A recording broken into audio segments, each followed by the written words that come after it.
All right, everybody, welcome to Thursday night fly tying. We've got a little, crew out here. We're at Caravel Brewery here in Calgary. Enjoying a beer, gonna do some tying tonight. So we got, my name's Tim Hepworth, I'll start off with that. Been tying for a few years now, so we're gonna try to give some instruction to the guys here. I think everybody's pretty experienced, but for you guys back home, we're gonna take you through a couple flies tonight. So we're gonna start off with a Wooly Bugger. And then we're going to go into a Bow River Bugger, so just adding a hair collar to basically the fly we start with. And that's going to kind of lead us into the next week's flies. Okay? Yeah, so we're kind of doing this with Fly Fishing Bow River here. Want to give a shout out to West River Fly Shop. He's provided all of our materials for the night. So thank you to him to get us going. And yeah, I think we'll get rolling. So you guys all have your materials there.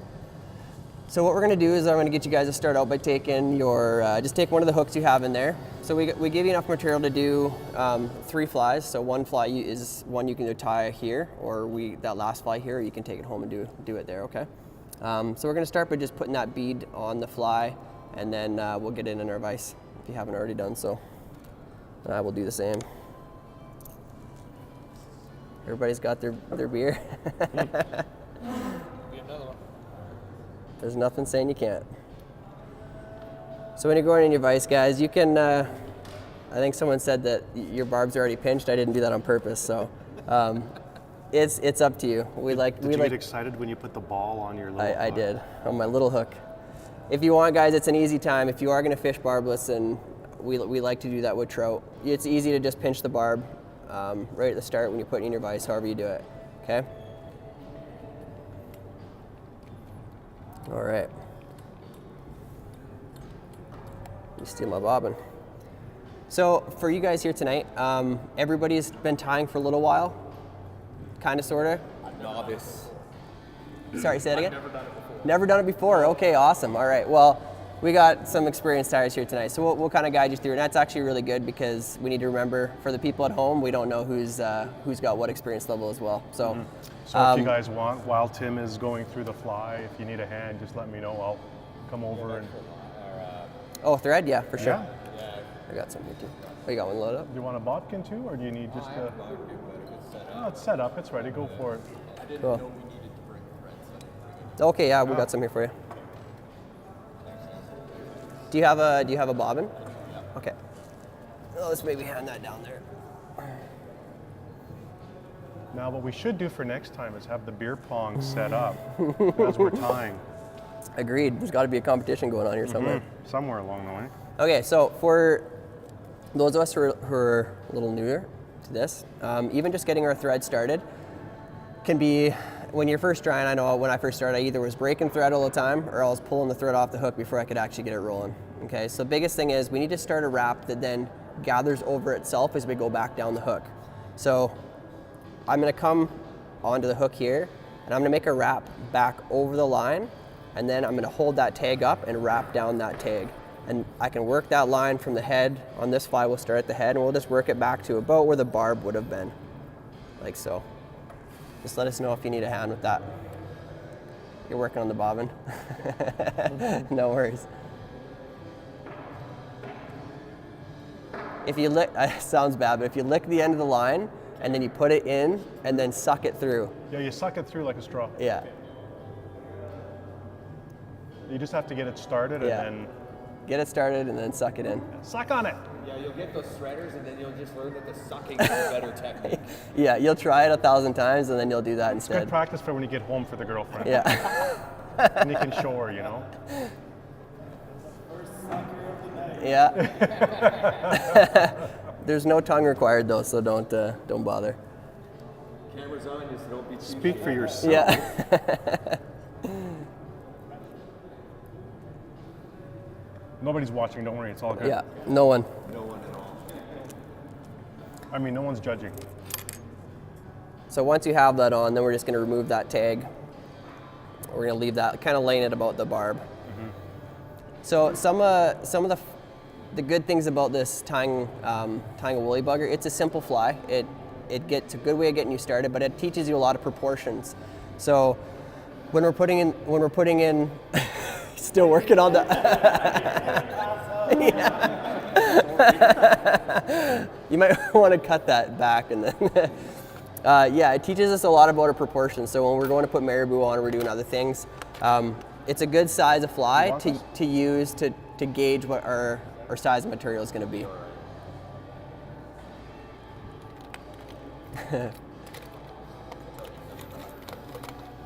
Who knew that would be so? It's a lot of deep throat. There you go.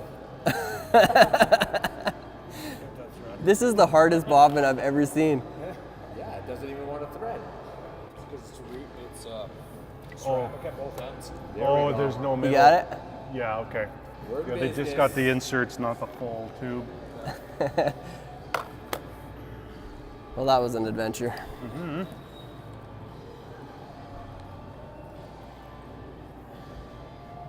All right.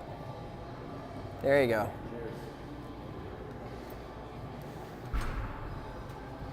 So this fly, we're gonna, yeah, so there you go. Just kind of, so exactly, and then wrap back over itself. Yeah.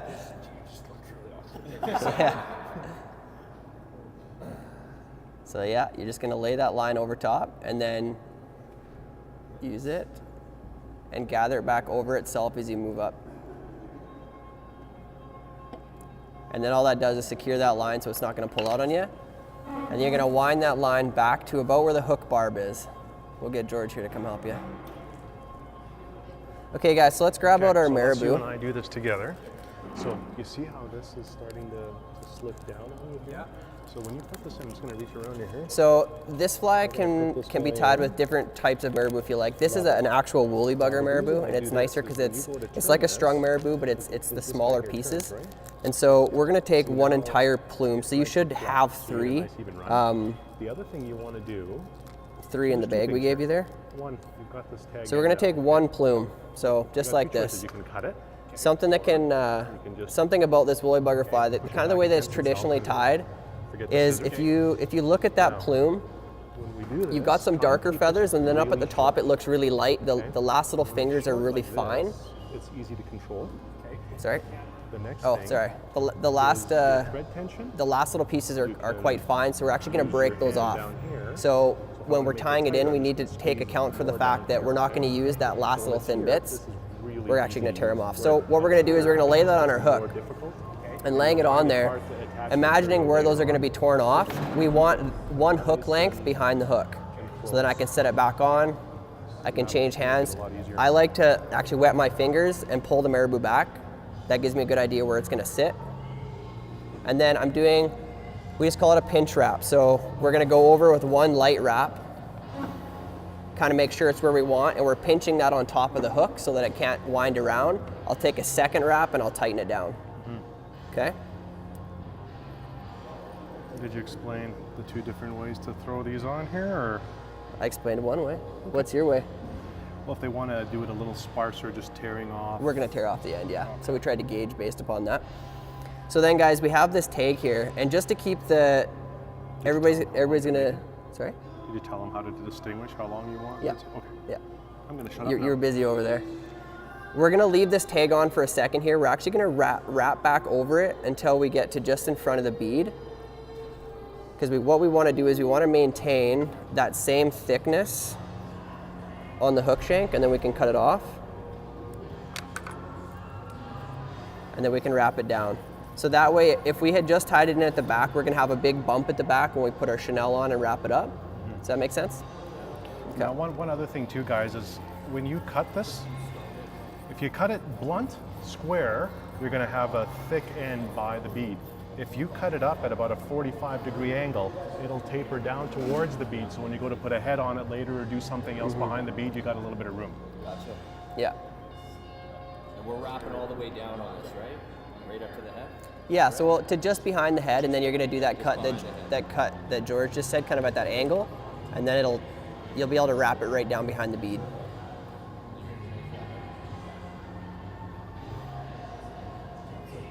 That making sense? No wire. It's a pretty heavy bead. That's a good question though. There is a ton of different ways to tie this fly. not putting wire in, you could do either wire wraps, lead wraps on it so that it's heavier, or this is a pretty heavy bead for the size of this fly. But there is ways to weight it if you wanted to. But even tying in wire, we're actually going to do it a different way. We're going to use the black line, just because of the chenille we're using is actually a big one. Yep. So you can hide it in there. I put copper wire on mine. Yeah. And then wrap over my hackle. And see, we're going to do that with our thread. Yeah. Yeah, just a different way of doing it. Yeah, I twist all mine together and all at once. All right. Okay, guys, so now that we're looking at that tail, we can see the very ends of those, kind of how sparse that looks back there. It's gonna look a little different. So what I do with my scissors is we don't wanna cut it because then it's gonna make, it looks very straight and it doesn't look natural at all. So I get back to the end there and I'm just gonna lay my scissors on there and pinch it with my thumb, and those little bits just literally pull off. So now it's not a perfectly straight like I cut it, but I was able to just pull those tips off. And now that's gonna move a lot nicer and look a lot fuller of a tail. That make sense? Yeah. And if you want, you guys, you can also put it in your fingers like Tim had it, pull out the ends, and then just pinch them with your thumb. And it'll just take off very uneven amounts. Then you end up with still a tail that isn't uniform by the time you finish with it. So you can do either one, whatever's more comfortable. And if you want, you can leave those on there too. There's nothing against it. It's just the traditional way to do it is you tear them off. Well, it gives you a little bit thicker, bushier tail right there. Yeah, and the tips are the stiffest part actually of the marabou. So that's why you want to get rid of them. There's almost no feather. It's just like hair that comes out the end. What you want is this really nice fluffy stuff. Yeah. Left behind, right? That's what's going to move in the water. Yeah. And if you ever tried dubbing marabou on instead of traditional dubbing, this stuff breathes so nice through the thread, like it'll actually move like its little gills and stuff. It's nice to play Pretty with. cool product. Yeah. Yeah. How are we doing down there? We're good? Okay, good.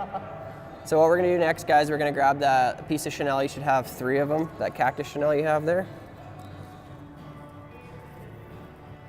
So we're gonna tie this in at the back of the fly. So one little kind of piece that makes it easier to do that is we're just gonna pull out some fibers on the end of this. So if we just take it, we pull a few off, you're actually gonna see that string on the inside, and that's what those little chenille fibers are bound to. And by pulling a little bit off, then we can actually expose that thread, and that little thread that's on the inside is what we'll actually tie down, okay? So right in front of that marabou at the back, we're just gonna take that, same as we did before, a little pinch wrap, and tie it on. And we still, sorry? Tie in from the top? Yeah, right in on top. And we wanna leave that, we wanna tie it basically right on top where the barb would be again. So we're finished right there.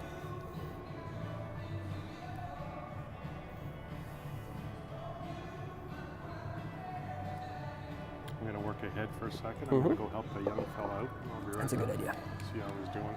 Okay, so once we've done that, we're actually gonna take our thread and bring it back up behind the bead.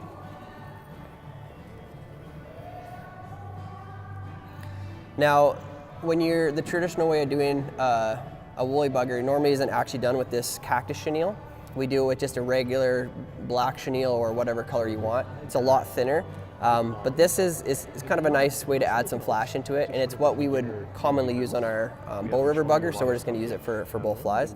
But if you hold it up and look at it, it's definitely got a flat side to it, a top and a bottom that are flat. So as we wind this forward, we actually want to direct some of those fibers actually back as we go. So imagine it's almost like a hackle feather. I'm just going to kind of pull those back. So as I wrap up the fly, I'm just pulling those fibers back slightly. And just try to do touching wraps as you go up. Otherwise, you're doing good. So work this to where you want that chenille to end, and now you can wrap it. We're going to go right up behind the bead. Because you see how there's nothing behind there, right? Yeah. So unwind that. And then to take that and to tie it off, all we're going to do is we're going to bring it up and over the material once. We'll keep it wrapped the same way. And we can go around the material just go once twice yeah. Now and back over the hook. and now you've got a really nice little hot That make spot sense? too on the back. Yeah. So it's always fun. That's to kind of a good way to learn how to things come tie up off here and anything there. is if you bind it down with one, you go around it twice and bind it down again, and that's going to really seal the deal. It's not going to come up. Now, if I can add just one thing too, guys, if you want, when you're at this stage here, you've got a choice.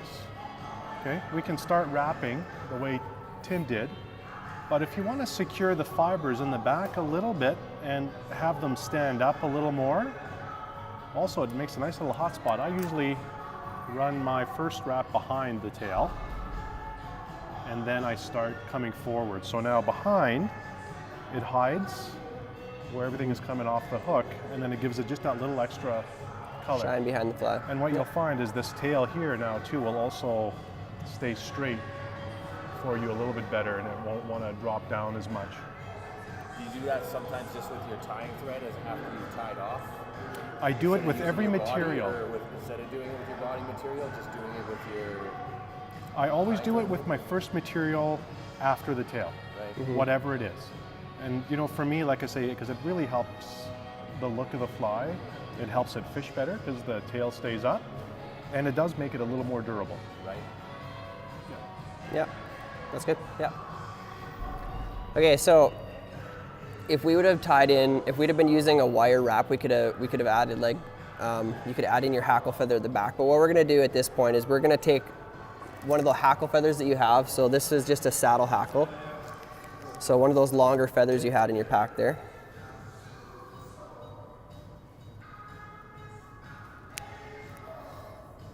All right, so when you look at this feather, we have all the plumes at the end, and we don't really want to use any of that material. So what we're going to do is we're actually going to take that and peel that down the stem to where the actual good fibers start. And by good fibers, I just mean ones that don't have that marabou look to them. We want them to be a lot stiffer. So we're going to peel that back and down. If you want to snip that, you can. Just leave yourself enough space to tie it in. So once we get to that part, then we're going to notice that on any of these feathers that come off of these chickens, for the most part, they're gonna have like a concave side. So they're gonna have what I would call a top and a bottom side. So the direction that they want to go, kind of when they're laying down. So if you look at this feather, I can see that the concave is over here on my right, and the top's on the left. So when we think of putting this on there, we want those hackle feathers to naturally want to point backwards. So by tying it in with the concave pointed back down the fly, that's gonna assist those feathers to want to point backwards as we go back and down. Okay, so it takes a little bit to get used to what that looks like, but you're gonna know once you put it on. If you put it on wrong, those feathers aren't gonna want to easily go back for you.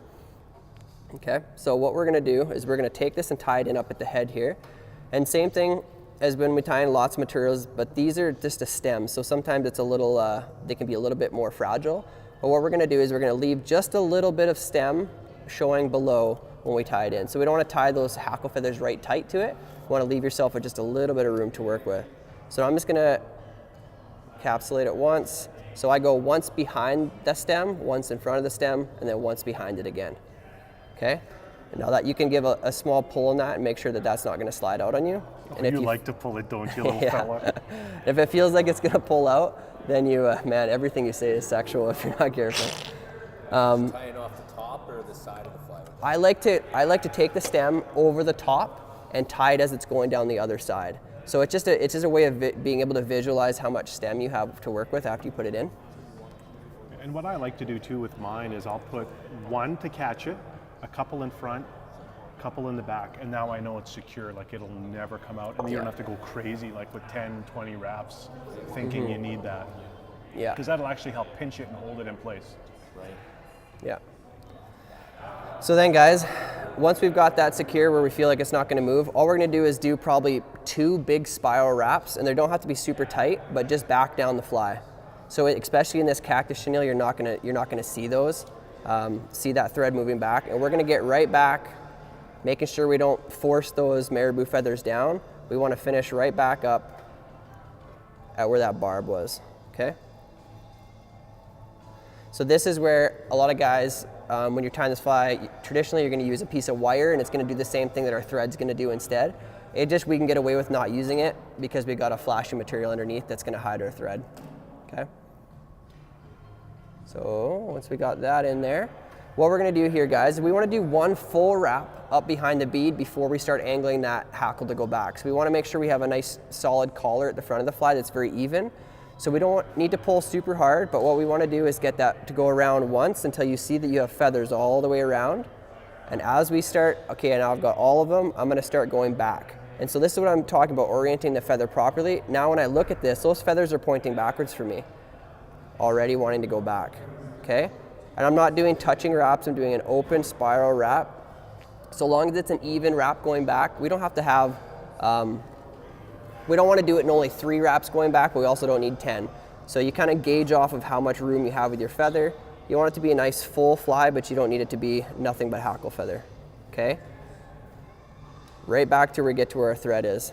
Now lots of times you're going to accidentally let go of it at this point, especially if your hackle's not long enough, and it'll all unwind and you'll have to do it 10 times. So sometimes we'll use a hackle plier to hold on to the end of it to then assist us, but these feathers should be long enough. So again here guys, now we have this back at the top, we have our thread below it. We need to get to the inside, so towards the bead of the fly, so we're away from that hackle, so that when we go around the hook, that first wrap has now grabbed that hackle. Okay, so I can let go of it. I did that wrong. Hold on a second. So we need to make sure that we're encapsulating that hackle.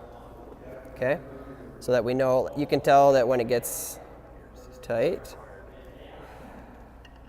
that it's not going to move on us. Okay? And we don't have to cut that out of the way right away. But once we have that tight, we're now going to work that thread back forward to the bead. And when we do this, we're going to just do it, it's no different than if we're using wire, but we have to go back through that hackle feather. That's actually what's going to hold that hackle to the hook itself. So it's kind of the important thing is when you're going through it, you actually want to take that thread and move it back and forth so it's not trapping all those fibers, because we just perfectly laid them out there. We don't want them to be trapped down. So if we do find that we're trapping them down, then we can use a bodkin or something else to pull them out. But it's easier if, as you're going through, we're just moving that thread back and forth, so it's actually not trapping any of those. Now, another way to do this is I would leave a and we're going to do that all the way until we get back to the bead. What happened is the feather was still here like you had it, but this won't be here. Okay? That'll still be here. And what happens once you get the feather here is you take the wire and you catch it with the wire. Then you can cut it and then bring the wire up to the front, tie it off. Okay. So there's a number of different ways to do it. So if I can add something real quick too while you guys are doing this is, you know, these are just recipes and patterns. There isn't one way to do them all. And because I do a lot of tying for myself, not really commercial tying, what I did is I took our body chenille and I just twisted the feather right into the body chenille. So in one step, I'm going to wrap it and I'm going to have all my hackle already on there with it, right to the front. It's like the complex bugger twist, right? Mm-hmm. And you know, this just speeds things up. Now this looks great, you know, but both of these are going to catch fish. Yeah. There isn't any right or wrong or one way to do anything. You're going to develop your own little thing. So this was just one of my things to help me speed up. If I got to tie 50, 60 of these, well, this saves me a ton of time to do it this way. Yep. A lot of times I'll even wrap the wire in. Like I'll wrap all 3 materials together. I'll just twist them and then wrap it forward and I'll be done. Yeah. Right, and you still get a decent looking fly out of it. Yeah, that's the biggest thing, guys, with this stuff is when it comes to fly tying, it's so much of it is just how you want to do it. There's recipes and patterns that are specific to every fly, but you can adjust them to however you want to. Yeah. Everybody's going to do it a little different. Make it your own. I mean, you know, you'll find your own things that work better for you, and that's awesome. I've got ways to tie certain flies that are very difficult flies to tie, that are super easy ways to tie them. Yeah, it simplifies them. It's just. But there's a lot of the traditional ways of tying flies are just, they're traditional, and lots of people get set in the way that they're tying them, and there are sometimes easier ways to do it. So, okay, so we should be back up to just behind the bead. And if we've trapped any of those fibers that we want to get out, you can take like a bodkin and work them out of the thread if you need to kind of reorient them, make them look better. But I find if you take the time when you're going through, Like I said, how you move your line around as you're going through it, it's going to save you way more time than having to go in and pick it all out. This kind of skill of the marabou to the chenille to the hackle is moving us forward to next week's fly, which is a bigger version, a sex dungeon, which is a bigger version articulated of basically a little bit more complicated woolly bugger. So these kind of skills are just what we're going to be using as we move forward. So that's kind of why we're going through this fly today. Okay, so now we're up at the head. So all we got to do to this fly is whip finish it. Now that is just whip finishing. I say that, but if anybody's actually ever tried to learn the whip finish, everybody sucked at it. It took me so long to figure it out. Like, it's not just a simple thing to do. No. And there's 1,000 different whip finish tools to use as well. Tool, right? So I'll show you how I do it anyways. Okay. So in our whip finish tool that looks like this, we're gonna grab with the hook on the top, and we're gonna lay that line across the loop at the back. And we basically need to cross over so we make this pattern look like an X. A little half hitch that we put and so that line's in the X, and then we're gonna draw it up to the I, and we're just gonna make, don't break your thread. I like to do 3, and I'll probably do it again. I'll do it one more time. So in, crossover, I'm gonna get my X, I'm gonna draw that X all the way up to the hook, or sorry, right behind the bead. 1, 2, 3, release it off the back thumb, the hook, and tighten it down. Do we got that? We need a hand with that? Think you're good? See how you made that triangle? Okay. And now just wrap that around. Yeah. And then just keep feeding this as you go. Yeah. Okay. That's okay from there. So then when just snip off your tying thread and try not to snip off too many hackles in the process. Yeah.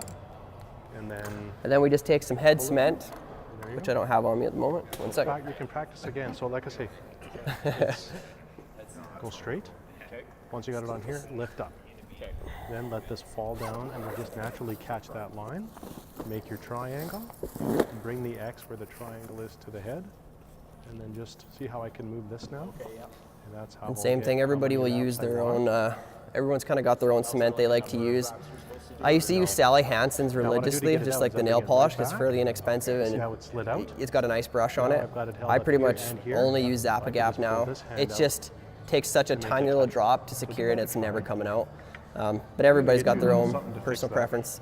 This is probably severely overkill for this fly, but I just get used to using it for everything. So. It's the little slidey too. Now what I would do though, I know it seems weird, but it'll work a little bit better this way for you because the leverage is here. Yeah, it does. When you pull down, I got something that you can put on the bottom of that that'll keep it from sliding. Now, because you need to go the other way, just do this. Yeah. Now you're back to normal. Yeah. It's just super glue, yeah. Yeah, and I mean the glue, so many different glues now. The only one I'm not a super big fan of is a water-based glue. I find that they're just not as good. The only thing it's good for the water-based is some of the plastics, like the larva lace and certain things, they'll get eaten away by the thinner that's in the nail polish or whatever you're going to use. So they require that water-based sealant. But same with squirmy worm. If you've ever tied them, after tying, how many did I tie for Dana that day? Like probably like 30 of them. And I gave them to him, and the next morning he gets up and they're in pieces in his box because I touched it with head cement and just eats it, literally eats it away. See, and I never use any head cement to finish my flies.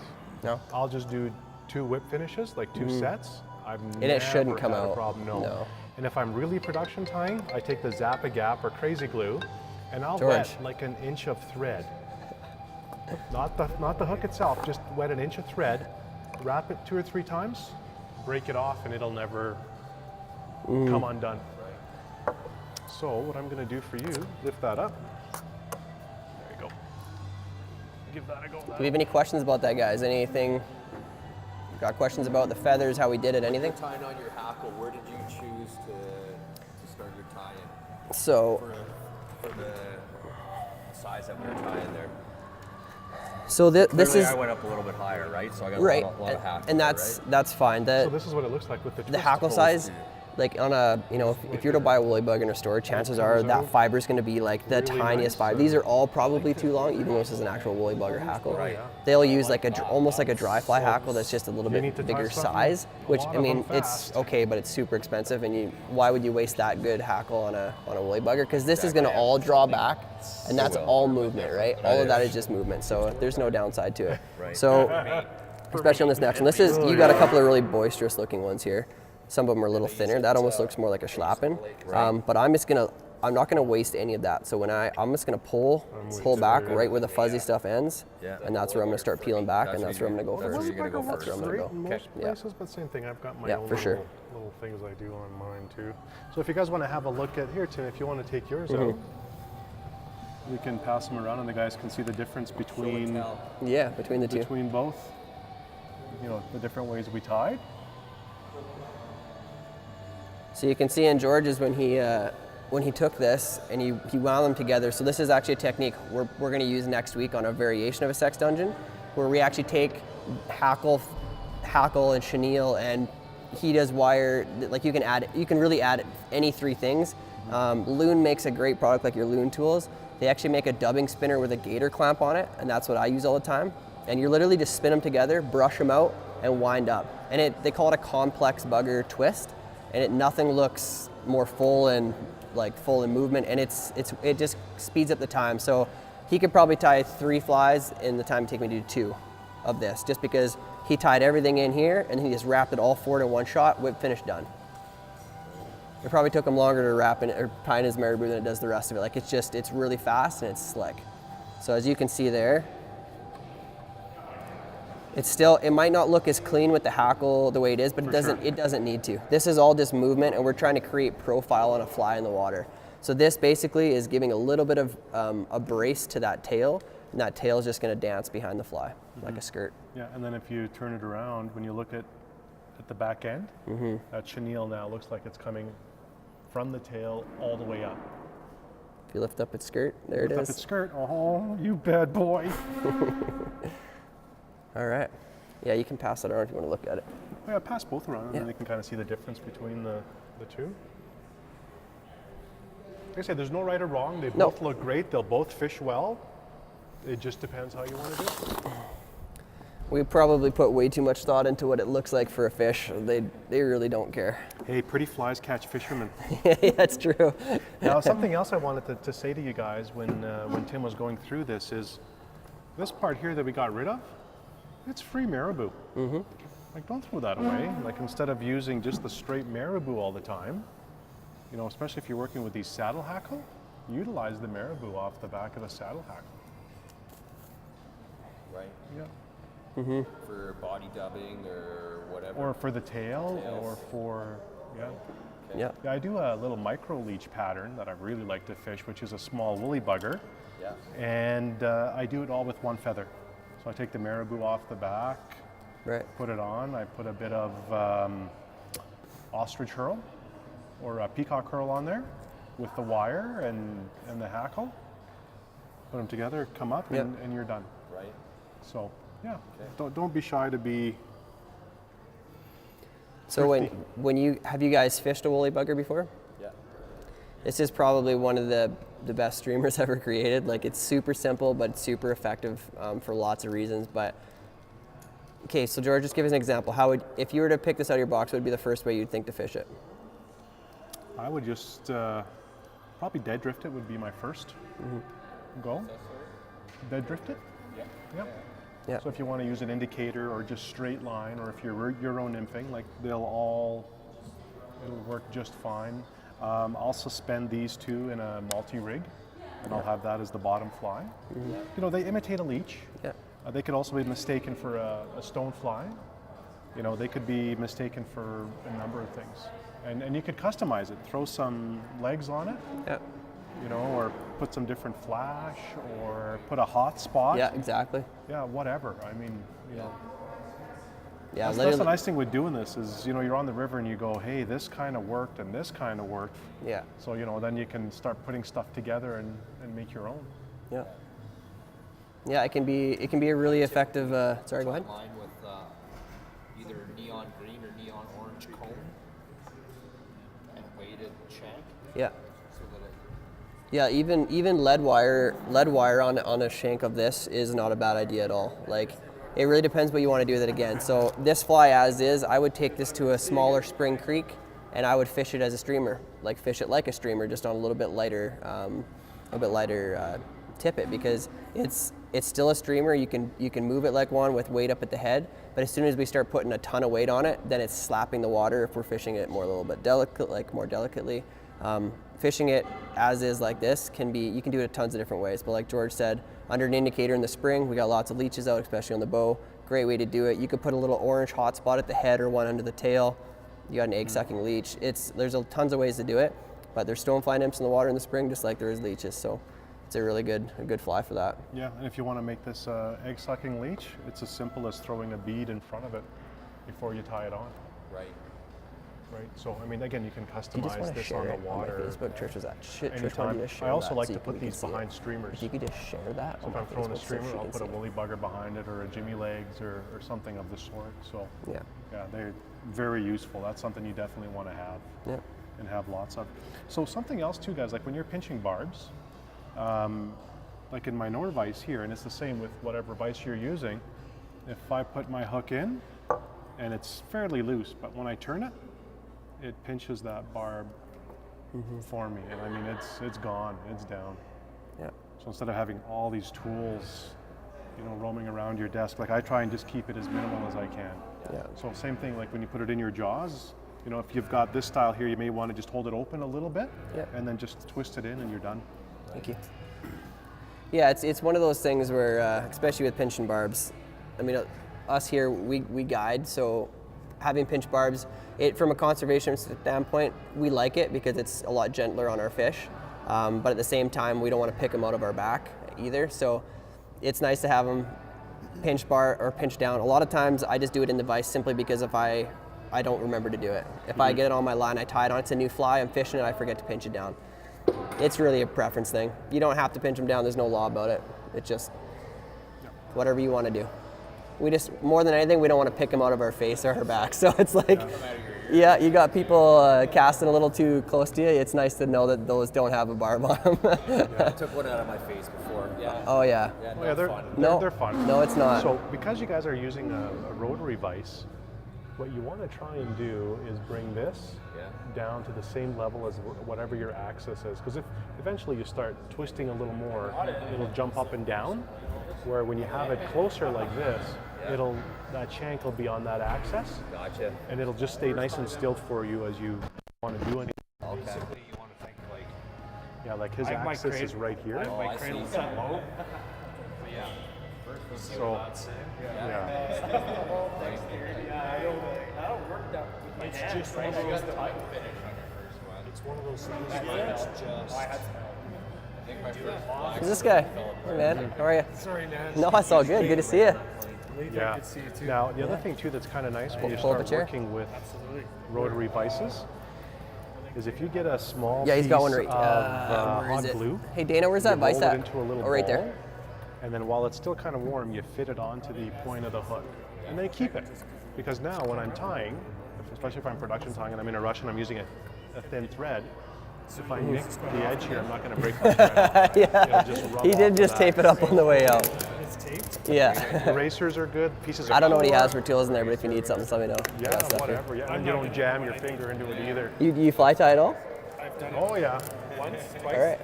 Cool. How you doing, George? Good man. How are you? All right, guys, we got Casey coming to join us, so it's all uphill from here. Good. How you doing? Aaron. Nice to meet you, Casey. Where's a good spot over there? Everywhere is good. Yeah, sorry, Tim. I just wasn't sure what you guys had talked about before. Oh no, it's all good, man. What the It's all deal good. was, so. All good. That's perfect. We'll give Casey a chance to set up, and then we'll keep going. So another one of my favorite tricks, guys. Yeah. White thread. I do everything with white thread. Then if I wanted black, I'll make it black. Or if I wanted tan, or if I wanted green, or I'm only buying one thread. Oh, can I see that? Then I just tie with one. Yeah. So, George, the last couple of years, I've got a box that's like this. of how many different colors of thread. He shows up with white and a handful of markers. Smart. Now here's the other thing is, you know, like using thin thread especially is really tough. So figure out what that is. I know. Yeah, you know what it is, but. Now don't Taste laugh, it. Don't laugh. I use dental floss for my foam. That's my Yeah, it's first wider, layer, and yeah. I put it on nice and tight, then it doesn't cut the foam, and then I can wrap over it with thread. So like if you have to do foam patterns and they require it to go down tight because you have multiple layers, a bit of floss is fantastic. Yeah. Pass it around. Let's see if someone will know what it is. What is it, nano thread? No, It's white? Yeah. it's not thread. It's not thread. I'll give you a hint. It's not thread. No, Or is it a smaller animal hair? it's 4 pound. I was gonna say, is it tying mono? No, it's not mono. This is actually a braided line. It's a 4 pound braided line that comes in white, Really? and it's cheap, and I can't break it. The answer I'll is bend yes. hooks Yeah. before I break it. And That's it's a silly thin, so question. no matter what fly I use. So yeah, if you want Works for it all. yeah, like here, you can feel it. Yeah, it's just a 4 pound. Feel the twist in it. You can, yeah. If you run your finger down it, you can feel the twist. Yeah, it's just a braided line. Yeah, it's a little different, but that's cool. And so, do you just spool it on there yourself? Like, Yeah. you have a machine that spools it? Well, this, you got a little deal that Oh, goes so you on can here. just spin it. And then you spin it, you load it up, and off you go. And this lasts, I mean, quite a while. Try and break that thread. Yeah, right. You can't do it. It ain't gonna happen. It's like a. Did you have one of those packages that? Yeah. Yep. I do. There you go. Sweet, thanks. So did everybody feel good about that woolly bugger? Would you like to do another one before we go on? Let's do it, because then we'll let Casey get in on one before we keep going. Yeah. Your first one didn't go well, Casey? It's because you weren't here. You should actually see his first fly. Oh, really? It was that good? Might have been a worm. Yeah, let's do it. Let's do it. We got enough material for that another one there, so let's do it. And maybe if you want, and you want to try it the way George did it this time, I got some hackle pliers up here. He's got a pair too. You could give it a try and just see what the difference is. I'll tie the next one that way so you can see it. But Well, do yours the way you did it, okay. but hang a wire off the back, and then when you're finished, just leave the thread at the front, and then we'll show them how to wrap the wire over the hackle back to the front. So Oh, I see what you mean. Yeah, So just leave the wire like to the last, and then when you bring it back, catch it with the wire. oh, you mean that let the hackle stay back. Let the so hackle then when you bring it forward, stay- capture it with it. Yeah. Do you have wire with you? I don't have any wire on me. Yeah, I've got some silver wire here. Sure. That'll work. Then they can just cut. Yeah, then they kinda see all the other- three that other way ways to do it. To do it, yeah. Or if you want, I can do that, and then you can do what you want to do. Okay. Does anybody want to borrow these hackle pliers, or does everybody have some? I think I left those ones at home. Rookie mistake. Hey, that's all right. You can use those.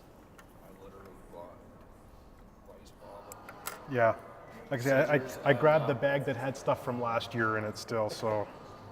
I didn't even grab my bag. Here you go. Oh my goodness. Who on earth would be calling me? Blowing up. It's not. But it's somebody who should know that I'm doing this right now. Crazy. Okay. Well, guys, how's that beer? Is it pretty good? Oh yeah. Have you guys been here to Caravel before? No. No. First time for me too. Gonna be back at Caravel. Yeah, Caravel Brewery. yes. It's pretty good, guys. Got a great space here. We're very thankful they're letting us be here tonight.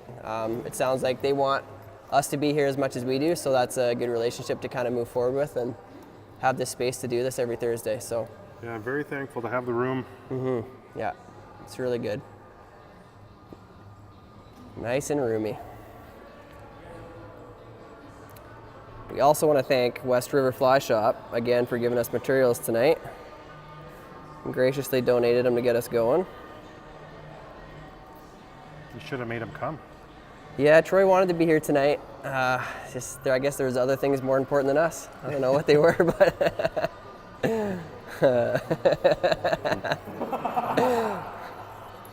So here's a little something, boys. So I'm going to take off this marabou off the back, and I'm purposely trying to pull it so it comes off in those strips, like when it peels off. Yeah. So I'm going to use this to make my tail. Now, with this now, I've got my tail, and there's no tips. There's nothing to take off. It's all that nice, soft, yeah. the good feathers. Yeah. How's it going, Casey?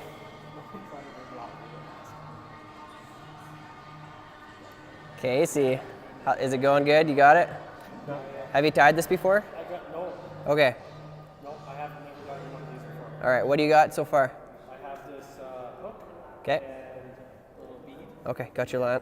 A little bead. Started putting the line, The thread. Yeah. body of the hook. Perfect. That's where I'm at. Okay. So let's bring it. We'll bring that thread back to about the where the barb would be on the hook, and then we're gonna pick up that marabou you have.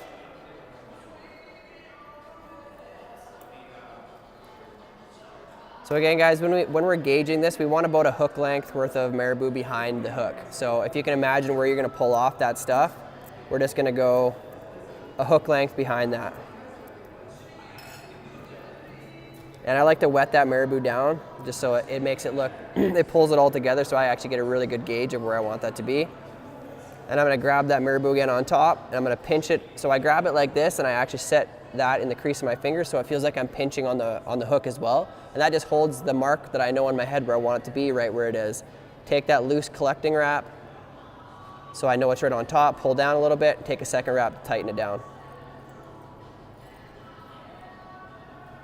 That gives us our length, and then we're gonna wrap forward over top of that marabou to behind the head. And then like we had said, Casey, when we get to the top, you just take a little bit of a cut with your scissors, almost at like a 45, so it's thinner at the point by the bead, and then it'll almost tuck down to the fly a little nicer when you bring it down.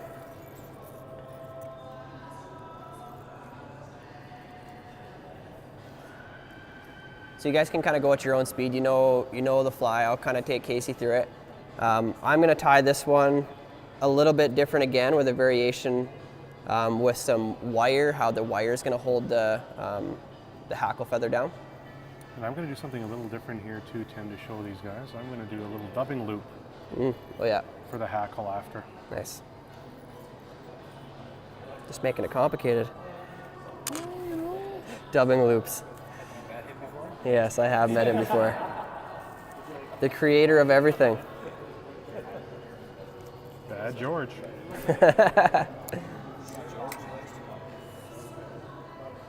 Well, they just seem complicated. You'll see it's just so easy after. George likes that.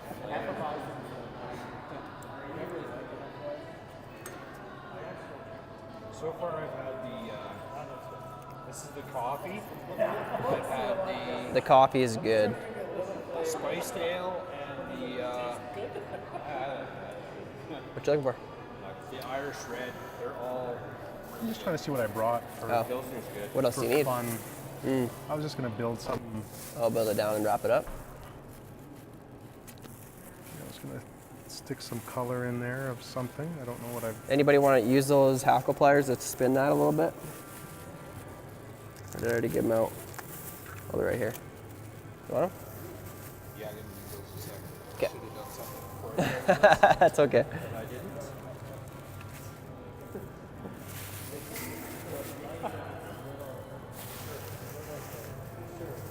So the difference this time for me is I'm gonna tie everything in at the back and bring it forward.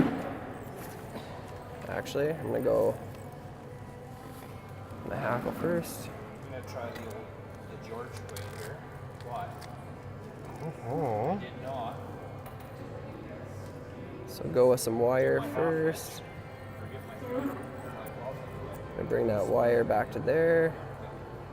And leave it behind. We're gonna use that to collect everything of the hackles when we move forward at the end.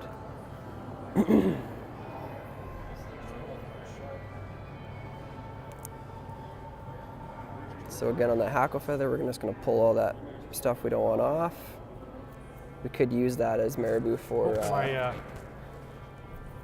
could use it as marabou for tying in the tail if we wanted. You said you're putting the concave side. So think of that, so like this fly, for instance, you can see how the concave is. Now, if you put it on your fly, you want that concave to be pointed backwards. That means the hackle fibers are gonna point backwards, which we want them to.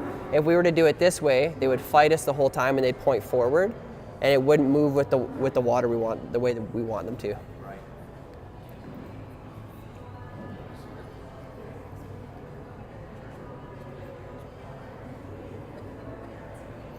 So this time I'm gonna tie the hackle in at the back.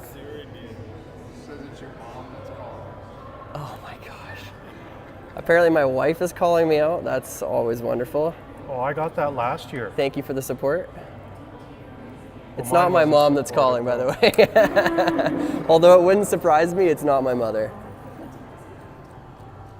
When you're the youngest of 9 kids, you get a little bit of the favoritism. Mm-hmm. That's what mama's for. That's right.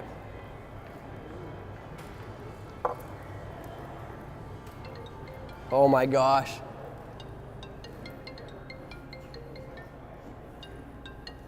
I can't even now. It's look what this is. That was Mr. Troy from West River Fly Shop. He knows what I'm doing, so he's definitely trying to get me in trouble now. What a dick. Well, hey, that's what friends do, man. That's what friends are for.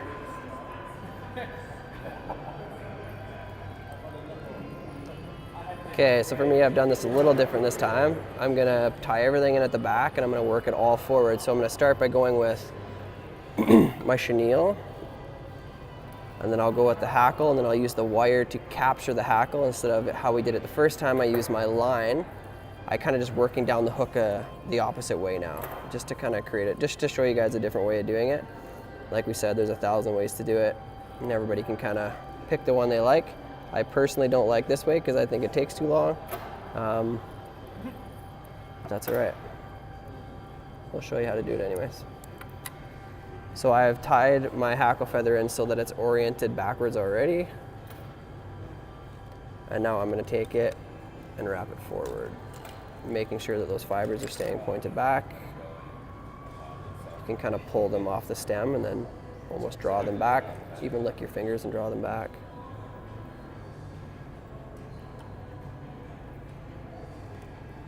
Take that right up to the front. Make sure we do one full rotation at the front. Stay out ahead of those fibers with our thread. We're going to trap it with one and then another wrap. Good. Make sure that's nice and tight. We can draw all those feathers back out of the way. Make a few wraps ahead of them. So everything's secured. And then we'll cut that out without trying to. There. And so now we have this wire that's hanging at the back, and we're going to use that to actually capture all of those hackle feathers and make sure that they're actually going to stay with us. So just like I did with the thread, I'm going to wiggle it back and forth. This actually does give a really nice little ribbing through the middle of the fly, so you can, that kind of does shine through. So if you weren't using this cactus chenille, you're using just a plain color, it's a really nice way to accent the fly.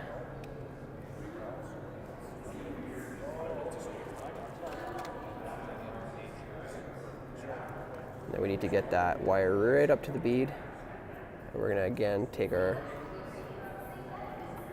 line and capture it. Make sure we get a good tying down on it.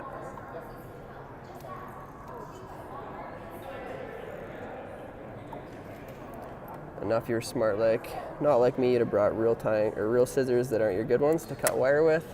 Oh. Here. That's all right, it's all good. And then whip finish and we're done. It's a little bit different way of doing it.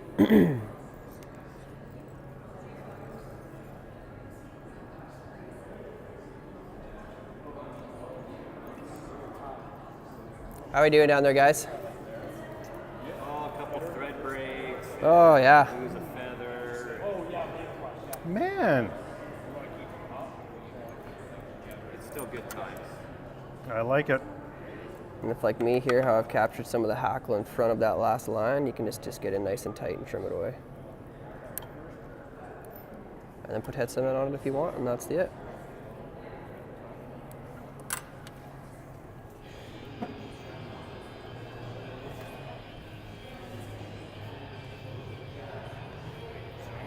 Good. Yeah. That looks good. Yeah, that's a good one. Yeah, that's perfect. That's actually that's a little bit better size of hackle than even like on the last one I did. I had a lot longer. Yeah, I went a little short on Yeah, this that's more a little more traditional and good. collar on it, no reason. Yeah, that's good. I know that's a good Yeah, one. I'm happy with that one. So this is a tinsel Good. hackle on that one, right? So it just gives it a little different color. How are we doing over here? So I just There made you a go. cupping. Yeah. Yeah, and I just put tinsel. So now we kind of think of that being like it's on an axis. So you're there. So now let's just take this and turn it this way. Okay. And we're actually going to make wraps around I've got that, tinsel and flare around the and- bead with because it. the Yeah. feathers give it So it's that like a leggy give and look. It take gives with it a this. So you're giving it a webby little look. extra line to get the So movement to that'll go do the around. same, except now you got some color. That makes thrown any in. sense at all. It does. It's just not working. It's Yeah. just the Okay. So pull this down so it's at this like I said, at this point, grab it I up here like tie this. so many flies. I And got now this. you've got it there, so grab it, now twist it so you get that X I was talking about. So, so twist. Gain that X right. So you see that X now. Now I want to hook that X.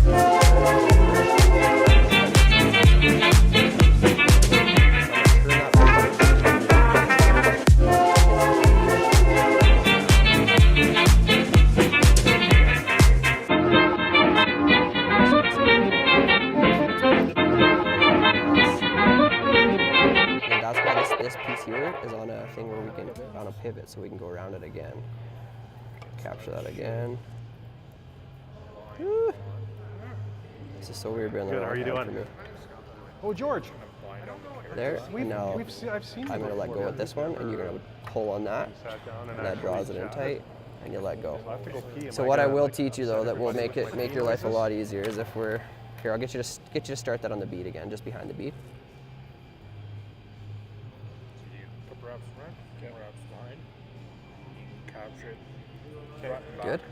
So what I would do is this little, our bodkins always have this little hole in the back. And they call it a half hitch tool. So all you literally need to do, this is so weird being with the wrong hand, is I'm gonna take this, I'm gonna wrap around it twice. Okay. One sec here. Beautiful. No. I need something Yeah, I'm gonna else. get you pop this out. Let's just put your other hook in. So that's a different. Put that hook in for a second. I'm just gonna show you this real quick. Good? Good. Oh yeah. Oh man, like a professional. bugging. Oh, We're bugging on the Bow River. We're bugging out. Yeah. Good. Now we got the challenge of the deer hair next. The what? The deer hair. The deer hair Oh, I next. can't wait. This is one thing I've been wanting to learn, spinning deer hair. Well, this week's a little bit of an intro into it, and then next week for the dungeon, Yeah. like I try to teach you how to do a full head. Some good Like just spinning. full on. I tied the silk kitty instead of the sexton. I know, right? But now I'm just all about the dungeon with the head, because how you shave it changes how it fishes. Like it doesn't have to be pretty. You could shave an ugly line down one side, but now it's gonna Fly would work well for me, but dive. Oh yeah, it's a great fly. Tying it sucks. Okay, so I'm gonna get you to start that on there for me. am I gonna need the deer hair stackers? I brought Yeah, we're gonna need them to stack just the collar that we do. Okay, so all we do now is we're gonna grab this, and literally, so in your hand it would be like this. 1, 2, put that, so imagine that bead wasn't there. Okay. I thought Slide I'd share that down. before that moment, you know? That's a knot now. Okay. So you can do that 2 or 3 times and touch it with head cement, and that'll be as strong as the Okay. whip finish until we really learn that whip finish. The whip finish is just, it's a tough thing. It just kind of clicks one day, but I can break that off. But yeah, that half hitch can really help us in the learning process. A lot of people just get frustrated and they stop tying flies because I can't get that one thing at the end is so important. It's like, yes, it is, but at the same time, if we use a half hitch tool, a couple times around, maybe 3, put it on, and then you draw that line down onto the hook, pull it tight, and then do it one more time, and then put a touch of glue, and you're good to go. Okay. You Okay? could use scissors, Yeah. or once we start really... Oh yeah, it just fell off. It's just Tim's technique. Where are we at? So hackle, What you do is just Okay, perfect. threads to the back. So threads to the back, yeah. That's all. So we'll go maybe one. Just take it one more time. You have to leave a little extra so you can actually hold it. Now, Good. so grab your whip finish tool. Perfect. So now Okay, so let's he look at the oriented this mechanics of good what's for going you. on. So this is pointed back. So now So now we're when gonna you take do the this, hackle feather and we're proper gonna way is wrap to it. hold it like this, Do right? one full Okay. wrap behind the So now bead what so we're we get a gonna do nice is we're gonna collar. grab it here, And then once you right, you're gonna pass go that up full, now. then you just start angling And yourself when back. you go up, this is going to fall over and grab here, right? Good. And then you're going to go up. Right? So, like I said, so when So like right to now- make your life easier, like Right if you now, use like- this, Like when I do it, I grab it that way. If you can get one more without letting go, that's normally the fun part. well, it makes it harder by doing that. And then we right? just need to So trap let me that just with show you how that thread. quickly it goes when you do it this way. And left-handed, Yeah. right hand doesn't matter. There, right? forward over, If you that grab means it you got here, one over it. when Yeah, I and then do lift, one This behind. automatically frees this to drop down, and then it just catches there. Okay. So from here, it Yeah, just it's kind of catches. tough. You just kind of reach behind it, then you get behind it. Start Yeah, trying to show good. you, it's not going to play nice. Good. So it goes So down. now what we're gonna and then do I is come we need over. to, we want to secure those wrap, hackle right? fibers So down. with So the if you hand, want that doing tip the right same there is thing, just the okay? tip. So just kind of Here's reach our into the two best you can, and just take a spaces. little, We just come try to up. snip it without snipping everything We else. come up. So just kind of reach in there and get a Always hold of it. fold over. Yeah, that one is just the, There's that's my just the triangle. tail. Like you had with the tool, right? Right. And then I'm just going to wrap. That's the challenging part. Not good.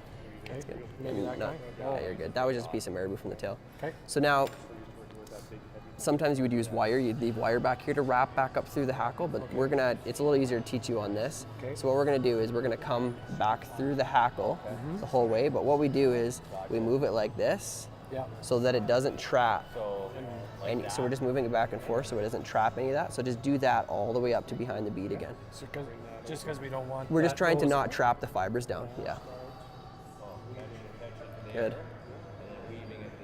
Yeah, and just slowly move it forward every wrap.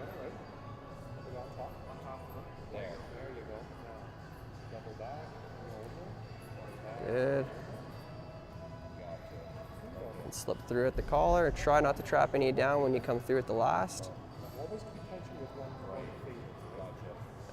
Good, and then right behind the bead. Perfect. Good. Okay. So now we have to finish off this fly. Okay. So there's a couple ways of doing that. the whip finish is not a super easy way to do it. Another way that you can make it a little easier, I was just teaching Eric, is you're gonna do we call it a, well, I'm just blanking now. What did I tell you it was called? I'm gonna borrow your Blackton. Half hitch, yeah. So we're actually just gonna take our line and we're gonna go 1, 2, 3 over top of it, and we bring this up to our hook. Now this is not ideal because we got to go over the bead, but you get that line to go over top of that bead and you start pulling down, and that actually creates your knot. So what we're going to do is we can mimic that by just doing, this bobbin's really loose. You can mimic that by just doing a simple knot. So just crossing it over, go behind the bead, pull down, tighten it. So I literally just did an overhand knot and put it over the bead. And now the second one is actually going to be the one that. That's just the Because one the that's first one really. is just. It's not the knot yet. No, You it's, need two you of them need at two of them least, right? to cinch Yeah. against each Yeah. other, and then now you've got that knot. Okay. So then all we got to do is cut it off, and we'll put I would say that the half hitch you want to do 2 of them, and then put a spot of glue, because that's about the same strength as doing a couple of actual whip finishes. So I'll just grab some glue for you here.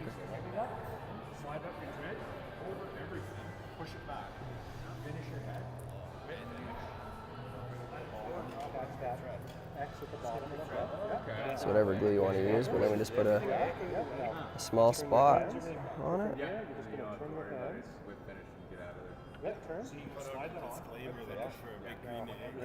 Did you? There you go. Then you can snip off your thread.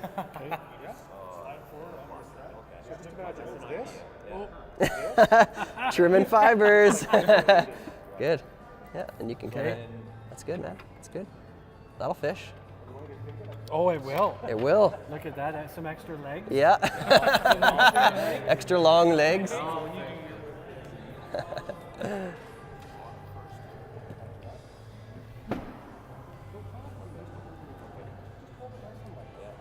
Where's your vice, Scott? Next time. Next time? Why next time? I was too scared this time. Didn't you listen to my video yesterday about not being scared about it?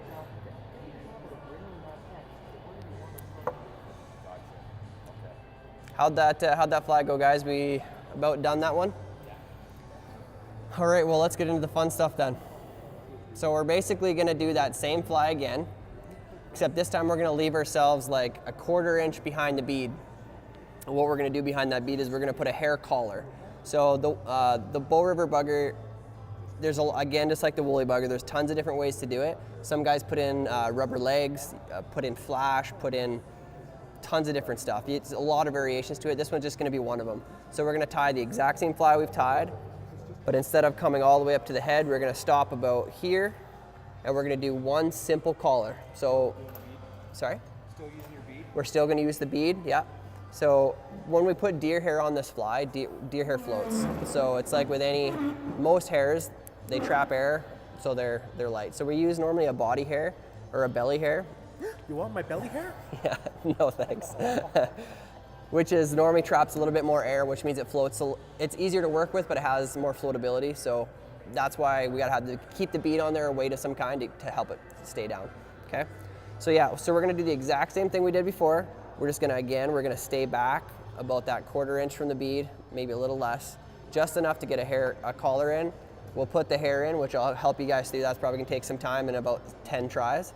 But once we get it in and we feel good about it, the first couple are gonna look crappy because it's all about getting it around fully around, get tightened down, and then we'll teach you how to trim it, which is just gonna be a simple trim. We got some razor blades, easy peasy. You could use your scissors. I like the razor blade just because we're gonna use it next week for a little bit more complicated cut. Now, for the beginners, what I would like to see you guys do for the next year, okay?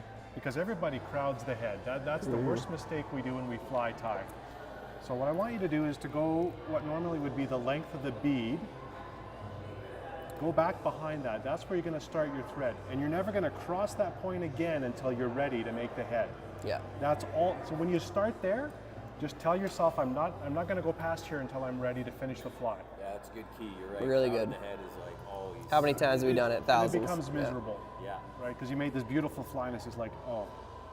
Then you're getting your super glue out to hopefully hold things in place because you ruined it. Yeah, especially on smaller flies. You get up to the head, you got no space. Okay guys, so let's take that, we're gonna take that next hook. We'll put that bead on again, we'll get it back in the vise.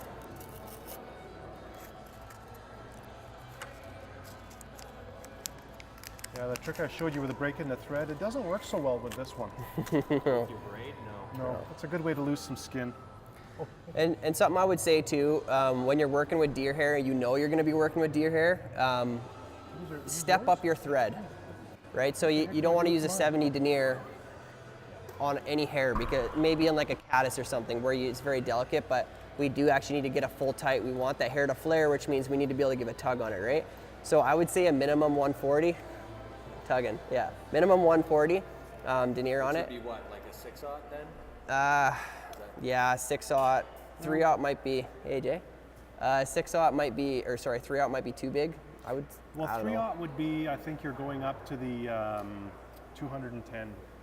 Yeah, so that's a little. That would be like a big game fly, which would be father-in-law, really yeah. thick Yeah. too, so you have to be careful. Come grab a seat. Where that nano silk, Right here. I think There's a that seat for we you. were talking about, that stuff is really fine, really strong. You know, it is expensive though. That's the only downfall, but it works great. Another very good option is the Superfly Superfront. Just because it's a thin thread that's super strong. So Yeah. you can run, like, I use a 6/0 and it's close to 3/0 strength. So if you use a 6/0 Superfly, it's close to the same strength as a 3/0 E. It's way less bulk. But that's that fear that starts again with a fly like this. If we don't actually, it's not a huge fly, but we are working with deer hair. So it wouldn't be wrong to start with a lighter thread and tie the fly, and right before we go to do the head, we could just whip finish it quick, change threads, and then go heavy if you're worried about crowding up the fly.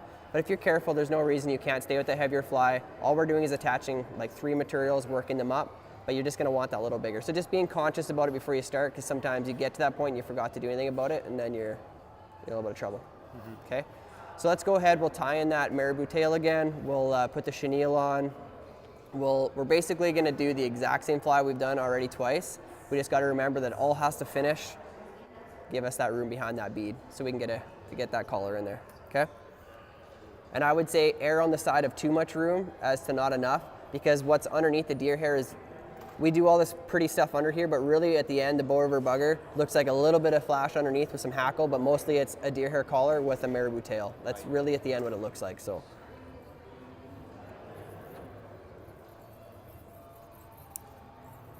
Again, start that thread, back to the Don't tell me what barb. to do. You don't know me. I do know you. That's true. Damn it, I can't use that.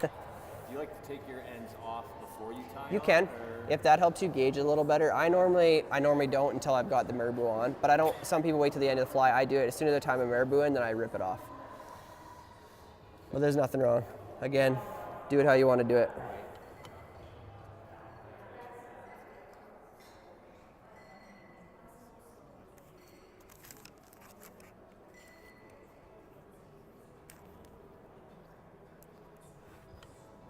like on a strip of marabou like this, Mm-hmm. on a quill like that.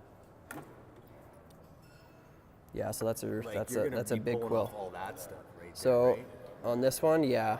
So I would get down to like probably here and pull it. But even these ones, this is even a different piece of marabou. This is actually a funny piece of marabou. It's a little bit different, different consistency than this. Yeah, See? right. Yeah, I had a couple chunks that were like Grab this one. blood quill. Or use this one. Yeah, exactly. Well, if you pick up a pound of marabou, You can use probably like a a quarter third of it. of it is like prime, really good stuff. Yeah. The rest is going to be kind of junk that you'd use on stuff like this. You know, it's not all feathers and marabou or is equal. Yeah, not all when of you them are guys go equal. to a shop, take your time and pick through and find exactly what you want. Yeah. Because like there isn't a standard. They just are grabbing stuff, putting it together, shipping it out. Putting birds Yeah. in a bag. Yeah. Putting birds in a So bag. if you're going to spend a lot of money on something, just go through it and make sure it's okay, you know? I will say on a plume that looks like this though, this is where I would take this, especially on a fly like we do next week. We tie in a back end, and when we come up to the front, what I actually do is I pull down and I tie it in right here, and I wrap that up. So what it actually does is it stages the length. So if I wrap that all the way up the hook and then wrap my thread back over top of it, it's got all these inconsistent lengths of these long fibers that all come together as a tail, but now they're all different lengths and they just dance. But that's a good one because it's got a nice firm stem in the middle. Whereas the one that I just gave you, there's no real, if you were to try to tie in the stem, it wouldn't tie in. It's just the wrong kind of one. That makes sense. Okay, so tie in your tail and then go ahead, put your chenille on and put your hackle on. This isn't the best one for this, but oh well.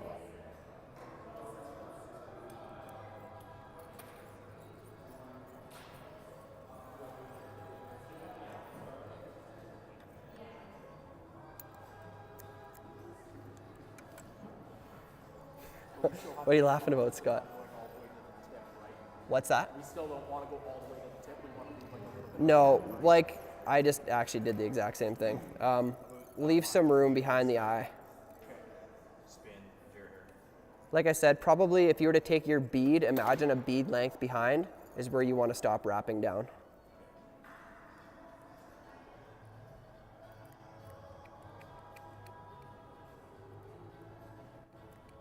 Because when we put that deer hair on, we also want a fairly exposed actual hook because it will spin around that a lot easier than it will a bunch of stacked up material.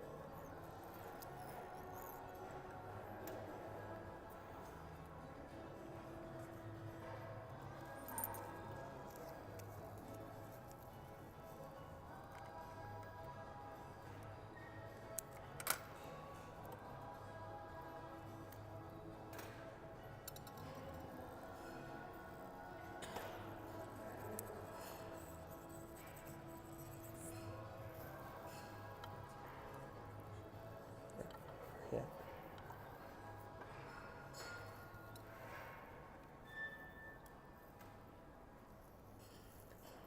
So I know you guys probably all have your own place that you go back to get all your materials from, but there obviously is a lot of options where to get your material. If you want this exact material, we are going to recommend you go back to West River Fly Shop because of course they're the ones that provided it for us today. Hey, you should get Troy to send a little care package if people want to buy some stuff. Yeah, well, actually, the good thing about his shop right now is he went online with it, so Okay. his stock is online. So that's actually pretty key. It's kind of becoming something that's maybe a little bit more popular nowadays, but getting online with all his materials, so you don't actually have to leave your house; it'll send it to you, which is kind of nice. And you can put it on your credit card, so it's like you didn't even pay for it. I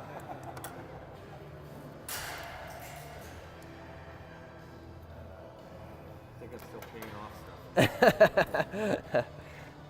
Meow. That's just crazy talk. No. Have we tried all the beer here yet? Have you guys? No. So we've had the coffee. I had that one. That was good. The coffee's good.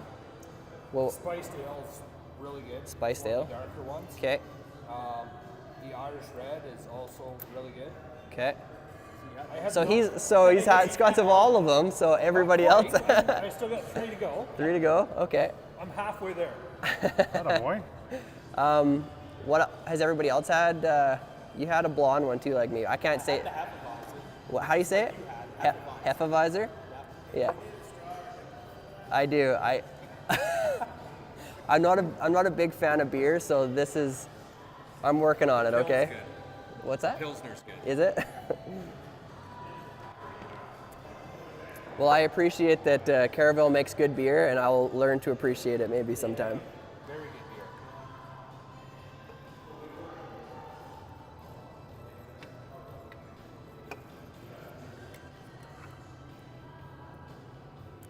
Okay, let me catch up to you guys here.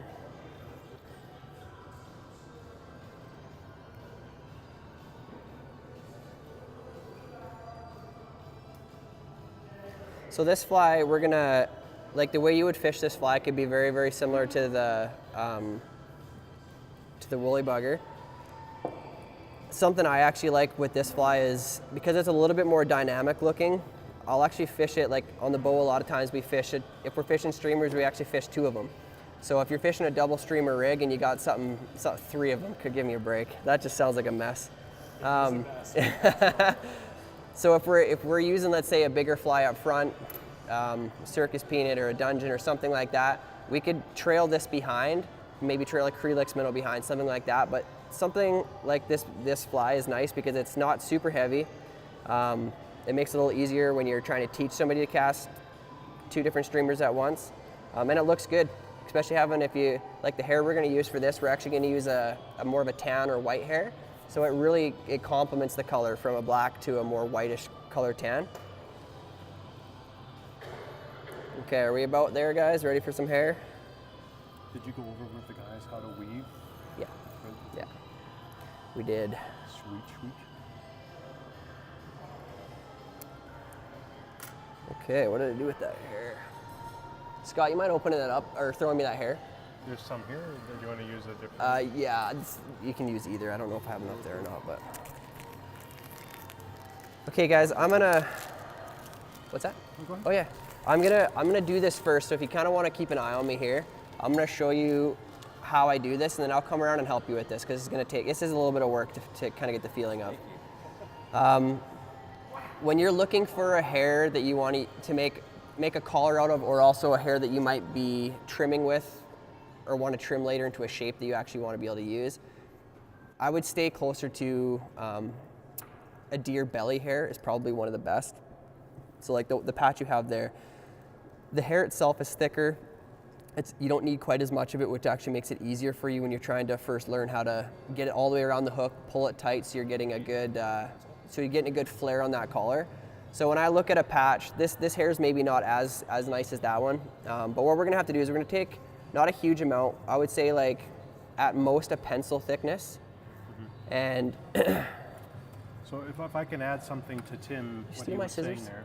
No, I think There you go. we got more here. When you guys look at deer hair, a good quality deer hair, it's got these kinks in the hair, okay? Now, not that the other isn't a good quality, but that kink is really gonna help with the buoyancy. Like, it's a thicker feather. So anything on the back of the deer going down the tail, it's really fine fiber. It won't float, but it's good for building a head or making Exactly, yeah. But if you need it to float, you want to find this really thick, curly hair. Yeah. So anything Like neck, belly, neck, yeah, sides. yeah. Those will produce this really nice floating hair. Yeah. And the thinner hair is also going to be a little more brittle. Yeah, definitely. If you ever pick up a bucktail and you look down it, if you looked right at the tip, the fibers look super straight, they look awesome. But if you're actually trying to tie anything with flare, you want to go right down to the butt section because that's where the hair is actually, just like you said, thicker, has kink in it. It's going to flare really nice for you on a fly. Same thing when you're looking at a patch, that's just what you're looking for. So if there's a fly shop that won't let you go in and actually handle the hair, that's too bad. But you're going to want to pull it out, get a look at it, make sure it's the right stuff. Okay. So when I've cut off this patch of hair, you can see this one's actually probably even worse than yours. This has 2 sets of tips, but it has a lot of under fur in it, at least this one does, so you have to clean it out. So whether you use a comb or use your finger and you're pulling out all that under fur, because that does absolutely nothing but take up space for us and it's really messy. So we're gonna pull all that out. We're gonna take that, so sometimes you wanna be a little generous on how much you take out, because after you take out that stuff, it actually leaves you with less hair, or less bulk to the hair, okay? So we're there, once you kind of got it cleaned out, we're gonna put it in a hair stacker. And you're just gonna give it a few taps. All this is doing is aligning all those tips, because when we're tying this collar, we want a nice even collar, so we want the tips to all be aligned. That's the only reason. Sometimes we don't need to do this with deer hair, but when we're doing this, we do. So then all it does when you open that stacker, all it does is leave you the tips to grab onto. Just the tip. So as you saw, that was in here like this. I'm just gonna grab that out with 2 fingers, and that's gonna keep everything oriented for me. I'm gonna do a little bit more cleanup. So now you can see that even when I did that, there's a ton of fibers that are at different lengths.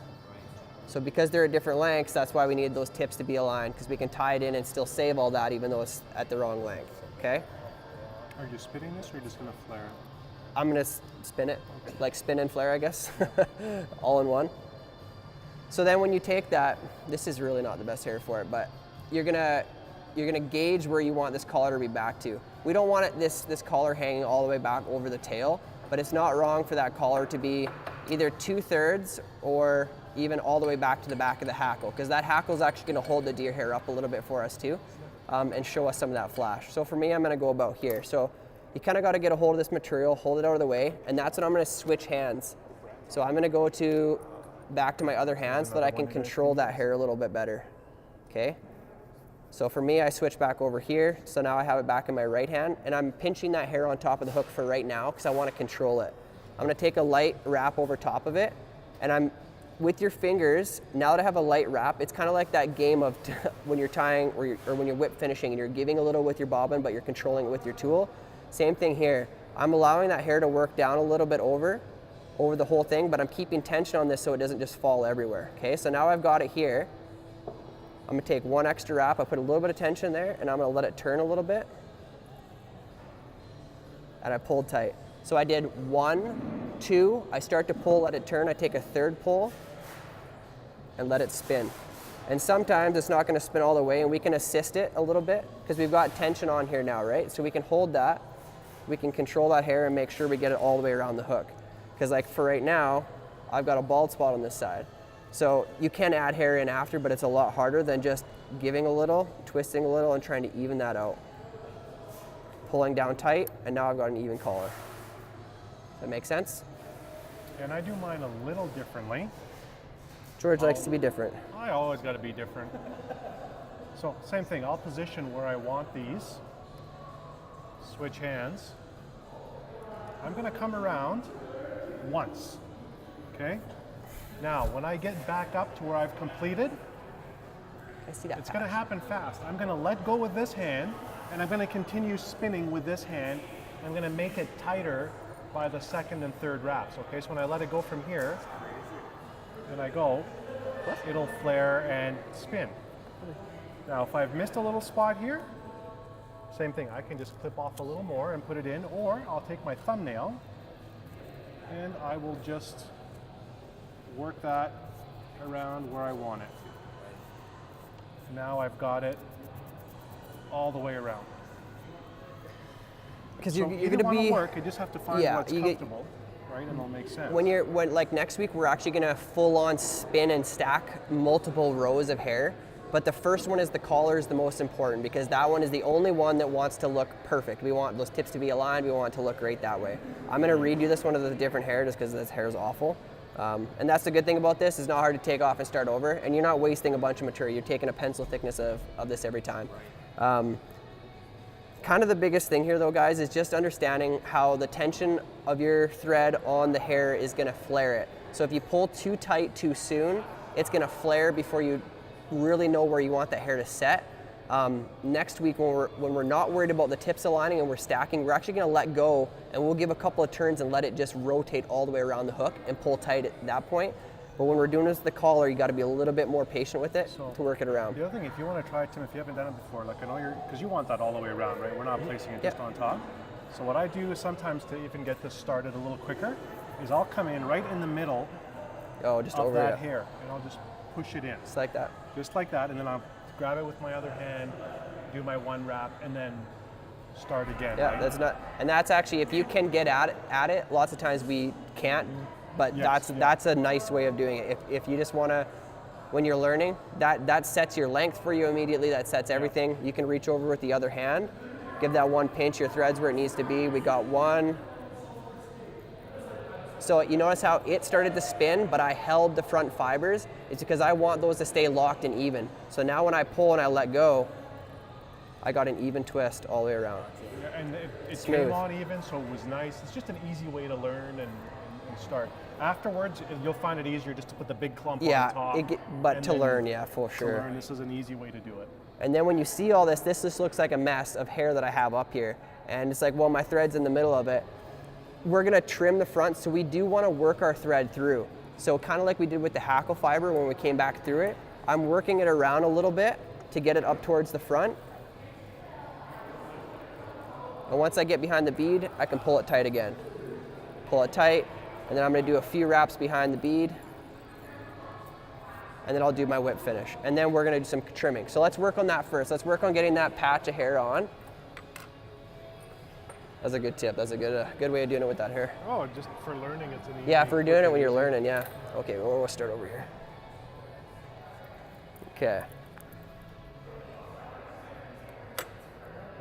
We're not going to use this hair because this stuff's awful.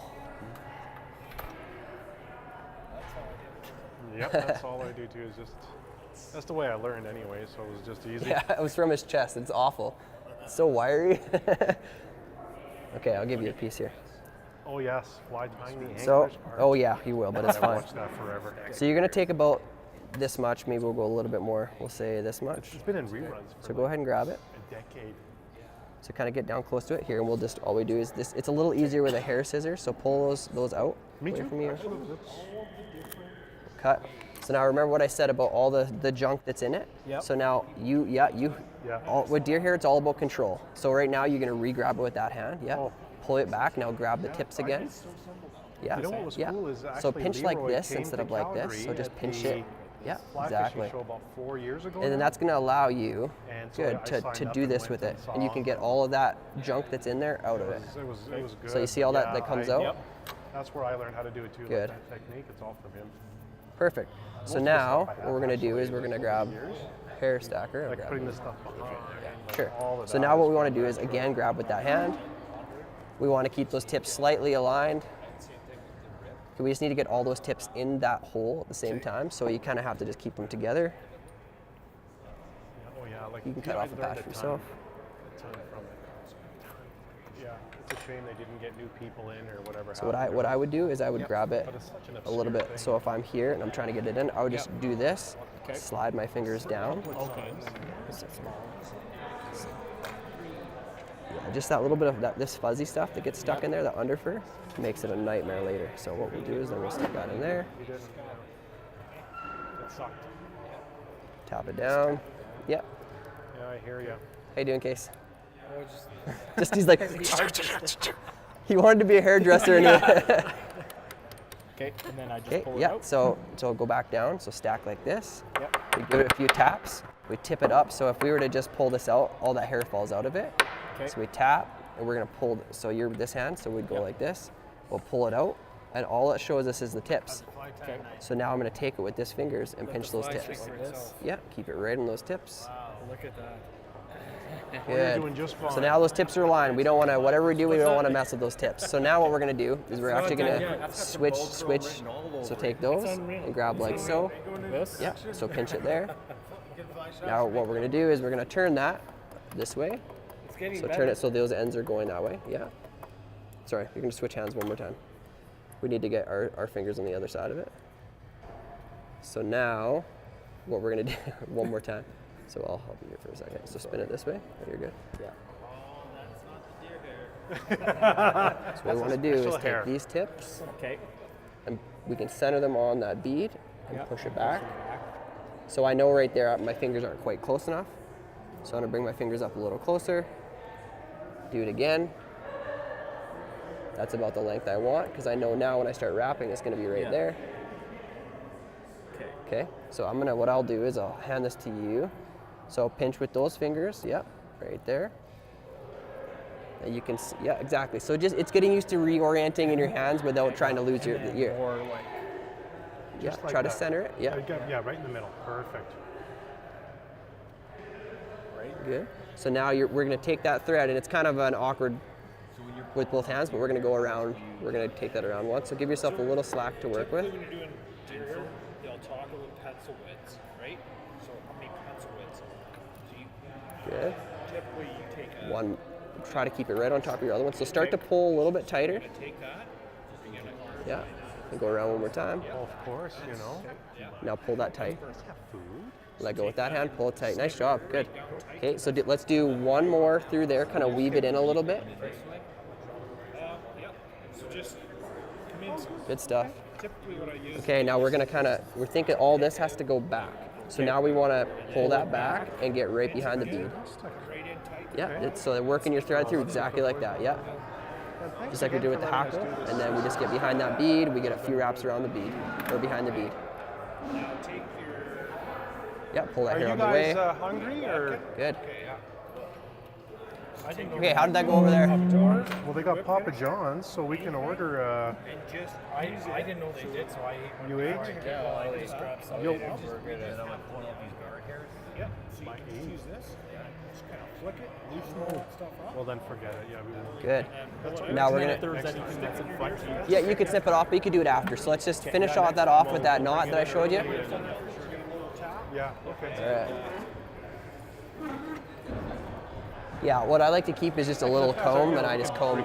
If you have a little comb, you run it through there, it's out right to away. get all that guard out. Yeah. Right. What works really good, and it's And Then we're gonna stack it. And when you stack, you always put the base in first. Tips in first. Tips in first. Yeah, because that's what we want to be lined up. How'd that look over there? This will be done. Then we'll just be sitting. You did? Yeah, I'm gonna. Awesome. Wait, I'm gonna show you. Oh, okay. Let me see. Okay. So who's hungry? This. Put up your Yeah, hand. Who's exactly. Get behind that bead. Oh man, you got it. I They can got feel it. Papa John's, so we can Oh, get he's got wings it. And pizza and whatever they. Yeah, now it's more challenging. Tried it 'cause you- without the without anything on it. You guys care what pizza flavor? So give yourself some slack with here, and that'll allow you. There you go. See, now you get that out. Okay. I'll Yep, get us some over there. meatball or Good. something. Now you lost it, but pull tight. And should we get some Good. That wings saves too, one or knot. just the pizza? Oh man, he's so got it. That's right though, you got the right motion. So some of the key is now running this while holding this back. And I know, but that's what comes with time. Okay. What's that? Do it up. All right, so we'll give you about this much to work with. This is too much probably, but it gives you the idea so you can flick some of this stuff out. Okay, so I'm gonna hand this to you like this. This is too much. Okay, so you go ahead and grab those ends. There we go. Now I want you to just work on getting all that fluff out of there. No. What am I doing? Yeah, so work it in. Sometimes if you take some scissors in, you just kind of work it out. You just see fluff in there. All that fluff's got to come out. Now I got all my tips. How you doing, AJ? Good? Good to see you. Gotcha. so pick it Yeah, out. and then slide your fingers back towards the tips a little bit more, and then look at it one more. So yeah, grab again a little closer to the tips like that, and then you can get one more good look at it. Yeah. I know I didn't even up there, didn't I? I crowded again, didn't I? There we go. Now we're gonna stick it in a hair stacker. So tips first, and stack it up. So just leave that in there, stick the tips in.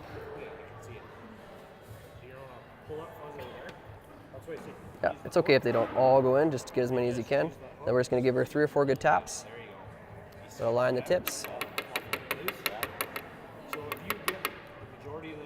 Good.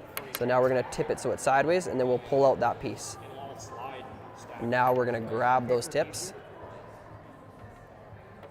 Good.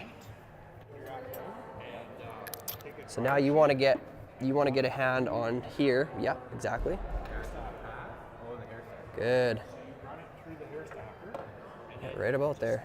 So now we're going to take those and we're just going to push them back up over this. So how far did we want these coming back? You want it to right before the back of the tail starts.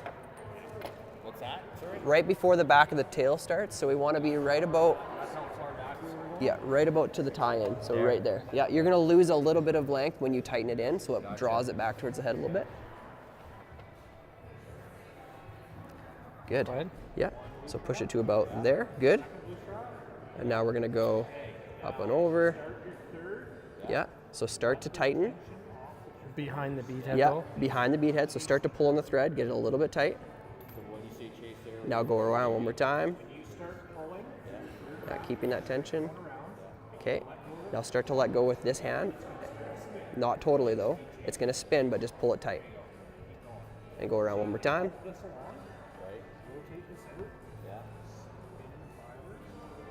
Good. I'm supposed to let go. Yeah, that's okay. Just trying to work it in. Now pull tight with that thread. Pull nice and tight. There you go. So it flared for us. So now that's just kind of all trapped up in there, but that will. Yeah, I do. Perfect. So pull that good and tight. So now that you can see, you can get a little look around it and making sure that you've got that hair that goes all the way around. Pretty spinny. I don't know. His vise is very weird. Should, if you tighten that down, you should be able to. Looks Yeah, I good. think you're pretty good. Not too bad. Okay. How are you? Good. Just keep checking it out. No, awesome. Okay. Okay, so now we know that we got to get our thread back up to in front of the bead. So I kind of part all that hair and draw it back and work. You kind of just work like we did with the hackles, right? You work it back to where it's at the bead, and then we're gonna go around a bunch right by the bead. So you went this way, right? Probably. Yeah. So then work it to behind the bead. And if we trap some hair in there, it's okay. We're gonna get that out. Yeah, just behind the bead. And then we'll do that same knot once you got that in there. See this one? I should have changed this though. It's good. That's a good length. A little uneven, but It's not bad though. next time. Yeah, it's doing it over and over and over. But that's good. Like it's not. That's about the right length. Yeah. But remember, as we cinch it in, it draws that up, Yeah. which we lose some length. Pull it So back, yeah. yeah. Okay. No, that's And then good. You wrap in front of the deer. Yeah, right? wrap in front of the deer Yeah, here, okay. and then just whip finish or however you want to finish it there. we're gonna whip finish Yeah, it. we're gonna whip finish it there.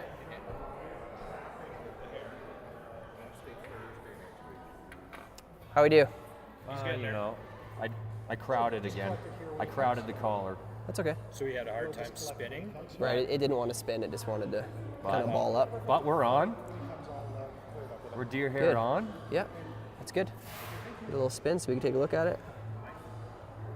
Good. Be a little bit. That's okay. So bring it back. So bring it back to here. Lots of times when we have a little bald spot, even though you've wrapped a bunch of thread, we can grab in there and just do this. Okay. Kind of move your fingers around. Lots of times that gains us. See, it's gone. Right. Just like that. Okay. Because a lot of times those hairs are on top of each other, and if you can just wiggle them a bit, they actually spread out, and Right. then we're kind of good. Right. Cool. Okay. Now I'm in front. Couple wraps right behind the bead. And whip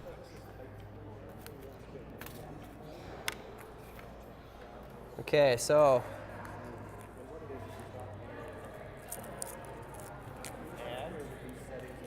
Now trim. he's got this magic tool that's going to tell you if you got your thread tight enough. it's so true. Because if you don't, all the hair will fall off. Okay, yeah. Okay, yeah, that's good. We're almost there. Okay, guys. So what we're gonna do next, I'll do mine up here so they can see, and then I'll come help you guys. But we're gonna trim this hair back.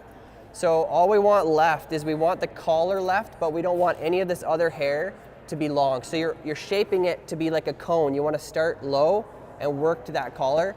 But what you're going to realize when you try this a few times, you're going to cut your collar a lot. And it just takes some practice, but I'll do this one and then I'll come around with these blades and I'll let you guys give it a try. You might get mad because you ruin your nice fly, but. Do you have an extra hook there, Tim? Yes, right here. What we'll do is we'll show the guys just on a bare hook how easy it is to spin that. Yeah. In the different ways, right? And then they can. Yeah, then they can give it a try even before next week. Yeah. So guys, with these razor blades, these are just a double-sided razor blade, so I break them in half. They're a little easier to work with, and you don't have the fear of the blade back by your other finger. But you can bend and curve them, which is really nice when we're shaping heads. So I'm taking this, I'm just giving it a good bend. I kind of brace it on that bead so I can create the angle of what I want it to be. And I just do little tiny pushes. And I spin my fly a little bit, little tiny pushes. Nothing about trimming deer hair is fast, and if you do it fast, you're gonna lose a lot of deer hair. So you wanna do just a little bit at a time so you can until you work away all that bulked up hair. All we really want left is that collar.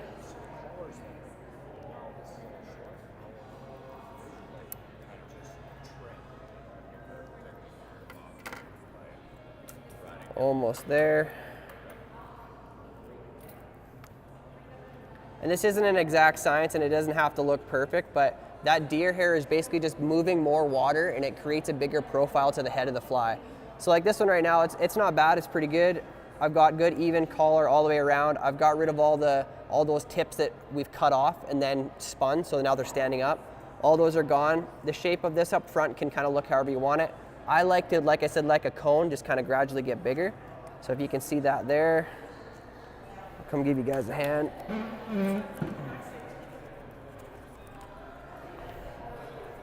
Okay. So just be extremely careful. Obviously, I don't need to tell you, you're not children. This is very sharp. Just be real careful with them. You can buy half plates. I might not let it short on mine. That's all right. Super cheap. So is that what happened for you, Tim? You were manscaping and accidentally slipped? Yeah, exactly. Yeah, that's painful, man. That's You got to be careful, man. These things are sharp. Yeah, so you got that little bend. You just slowly start to work The your way things we back. do to keep the junk tight, right? Right? You got to. Jeez. Okay. These girls, they got us going crazy.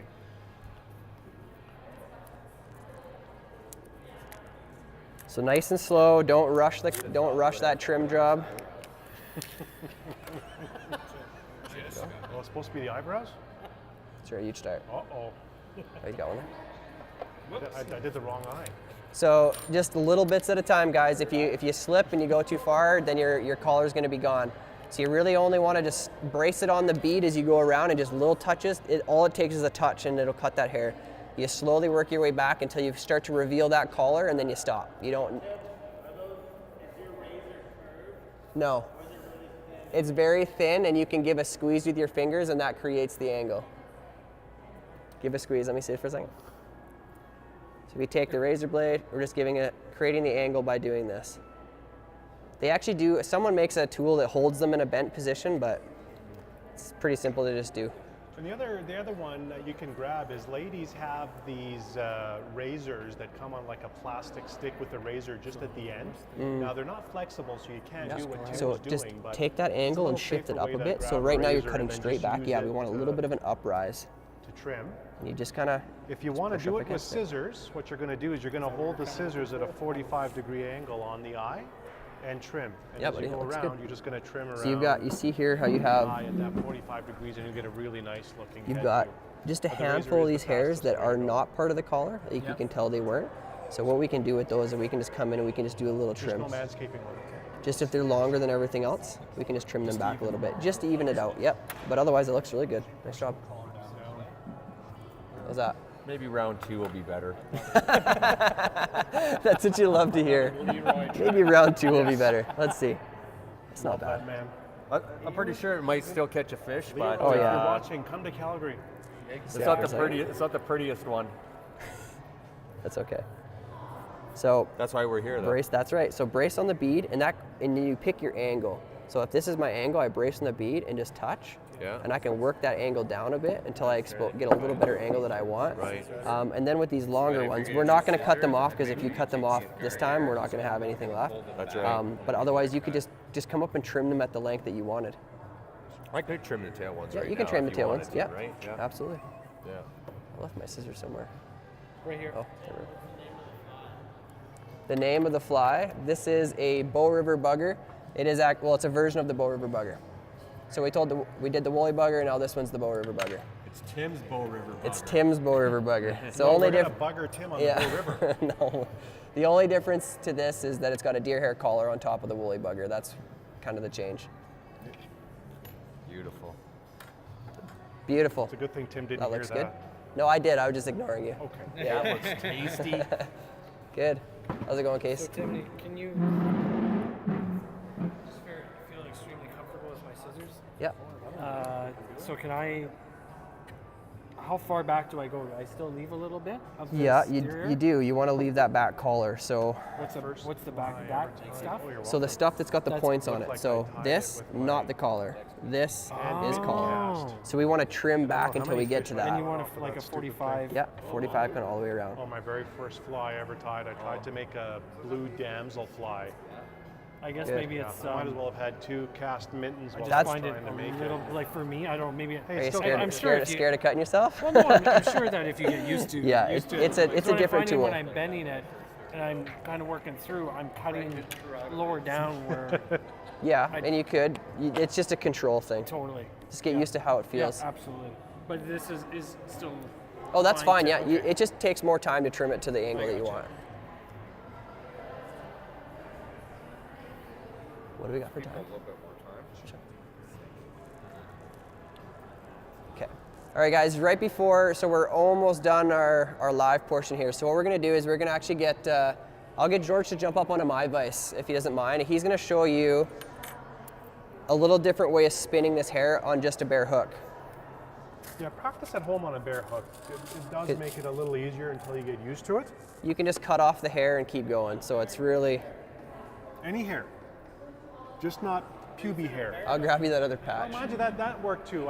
I did do a belly button fly once, which was very effective. But it had a lot of, the belly guard hair mixed in with it too. You want your thread? So guys, if you want a better look at it, you can just come down the edge of the table here. We just want to shoot it so the people at home can see too. Of course, you're backwards. Oh, sorry. Dang it. We gotta talk, Tim. We gotta talk. So I'm just gonna put my thread on the hook. What? Oh, sorry. Just need to adjust this because it's not focused in the camera right now. Sorry.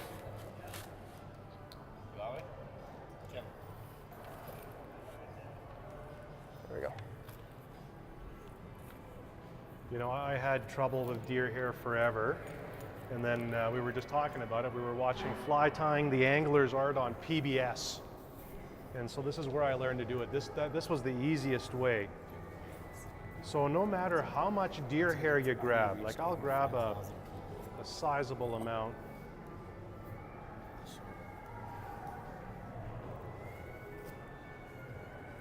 So I've probably got about a good pinky's worth of hair.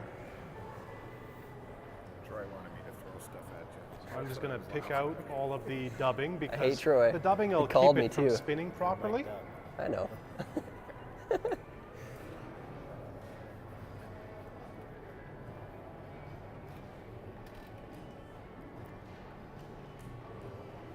So once I've got it stacked, It's crazy, man. It's big. It's bigger than last year already. all I'm going to do is I've got the thread down. I'm going to catch the thread in my thumb, and then I'm going to bring it around the hook. Okay, so I'm about 3/4 of the way around right now. Now, when I come back up, I'm going to let go of the hair with this hand, so it's still very loose, and then I'm just going to continue to wrap.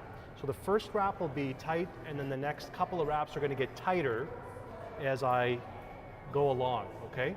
So the first wrap is tight, and then it's going to be twice as tight, then 3 times as tight. And it'll spin and flare at the same time, okay? So I'm going to come up, I'm just going to let go. Oh, and it blew up! Okay, we're gonna try that one more time. Yeah. Cut to commercial. I got too excited. Yeah.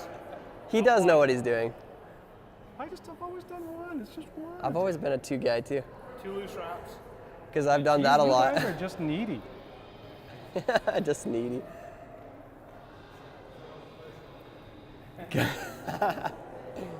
All right. One more time. We're gonna go around once, okay?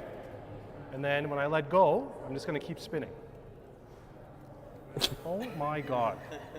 All right. Do you need a hand, George? I do. I thought that wouldn't break. It broke, okay? Next week's episode. Next week again. I just want to waste all of Tim's deer hair, though, Yeah, you know? thanks. Where did that deer come from? Yeah. That's why it's not spinning right. Yeah. What zone was that? Yeah. Tim's hair. Must be a CWD zone. All I heard is this falling out. All right, I'm going to give up. I'm going to go around twice this time. We're going to listen to the cohorts. All right, we've got it on twice. Too loose. There we go. Did it work, George? Yeah. Oh. It just got stuck on the bottom. You know, it helps when you listen. Yeah. Sometimes. That looks beautiful. I really like the way that turned out. Oh, doesn't it? Hold on. We'll make it look pretty for you. Okay, thanks. Okay. Oh, right to the front. That's good. Just for you. Little trim? Well, we don't need a trim. We're just going to stand it up. Oh, okay. So I just wrapped a bunch of thread in the front. It's just going to help hold it up, because if you're going to put a second clump on, you want to get that first little bit of hair out of your way. And it's just the same thing again, like the technique doesn't ever really change. Unless you're George, because now you're just going to do it twice instead of once. Yeah. Your technique only changes when it has to. So when you're adding a second clump, if you didn't get enough on the first time, you're just going to basically lay it over top. I've pushed back the other deer hair. I'm not trimming these to make them look pretty yet, but so we're going to get the second wrap down, and then we're just going to let go and let it spin. Now with this one, like if you're going to add multiples, you want to weave the thread through all of the hair. Same thing, just pinch it back. Now if I've crowded the head here like I did, this will still slide. So you can take your thumbnail and index finger nail, and I'm just going to push it back. So now I've actually compacted that hair, and I've made a little more room. I'll work this to the front, and I'm just going to build another little ball in front. And I'm basically just wrapping against the hair itself. So there we go. Now I've got another little spot. If I wanted to add a different color or whatever, now I could put a different color in and go again. And you could just keep building and building and building, and then trim it with the razor. So if you guys want to try it. Like you said, it's key to get that thread through. If you were to just wrap it back, you'd end up having thread way up in the hair. So then when we go to trim, all of a sudden you trim through that thread that was locked up there, and now all the hair will fall off the hook. So you got to get the hook down, or you got to get the thread down to the hook by weaving it through. Yeah. Makes sense. So remember, the big thing though is that first wrap, it's not like crazy tight, because you're going to do what I did. It's fairly loose, but then the second and third wrap, you're going tighter and then really tight. Then you're going to wrap it, weave it through to the front, pull it back, put a little bit of a dam to hold that hair up, and then you can add the next layers, and then just keep going. And there's a tool used for stacking the deer hair or packing it together like a little packer, but I just find my fingernails. Finger works good. Yeah. Works great. Yeah. Okay guys, so you got some homework. So whether you're here with us tonight or you're sitting at home doing it, homework for next week is just work on some of that deer hair. We're gonna work on, next week, we're gonna do a sex dungeon, and we're gonna do a variation of one. So just a different head. Are you gonna dress in your best leathers? Yes, I will. No. But yeah, so again, we want to say thanks to Caravel Brewery for having us down here. I think it's a pretty awesome space. I think we're going to be here a lot. Also want to say thanks again to West River Fly Shop for the materials for tonight. And yeah, we'll move forward and keep doing this. Glad to see you guys here, and for everybody at home, thanks for showing up. Well, thanks for tuning see you in, next time. everybody, and thank you so much to Caravel for letting us host here and enjoyed the beer and That was great. Great place. Till next time. Until next time.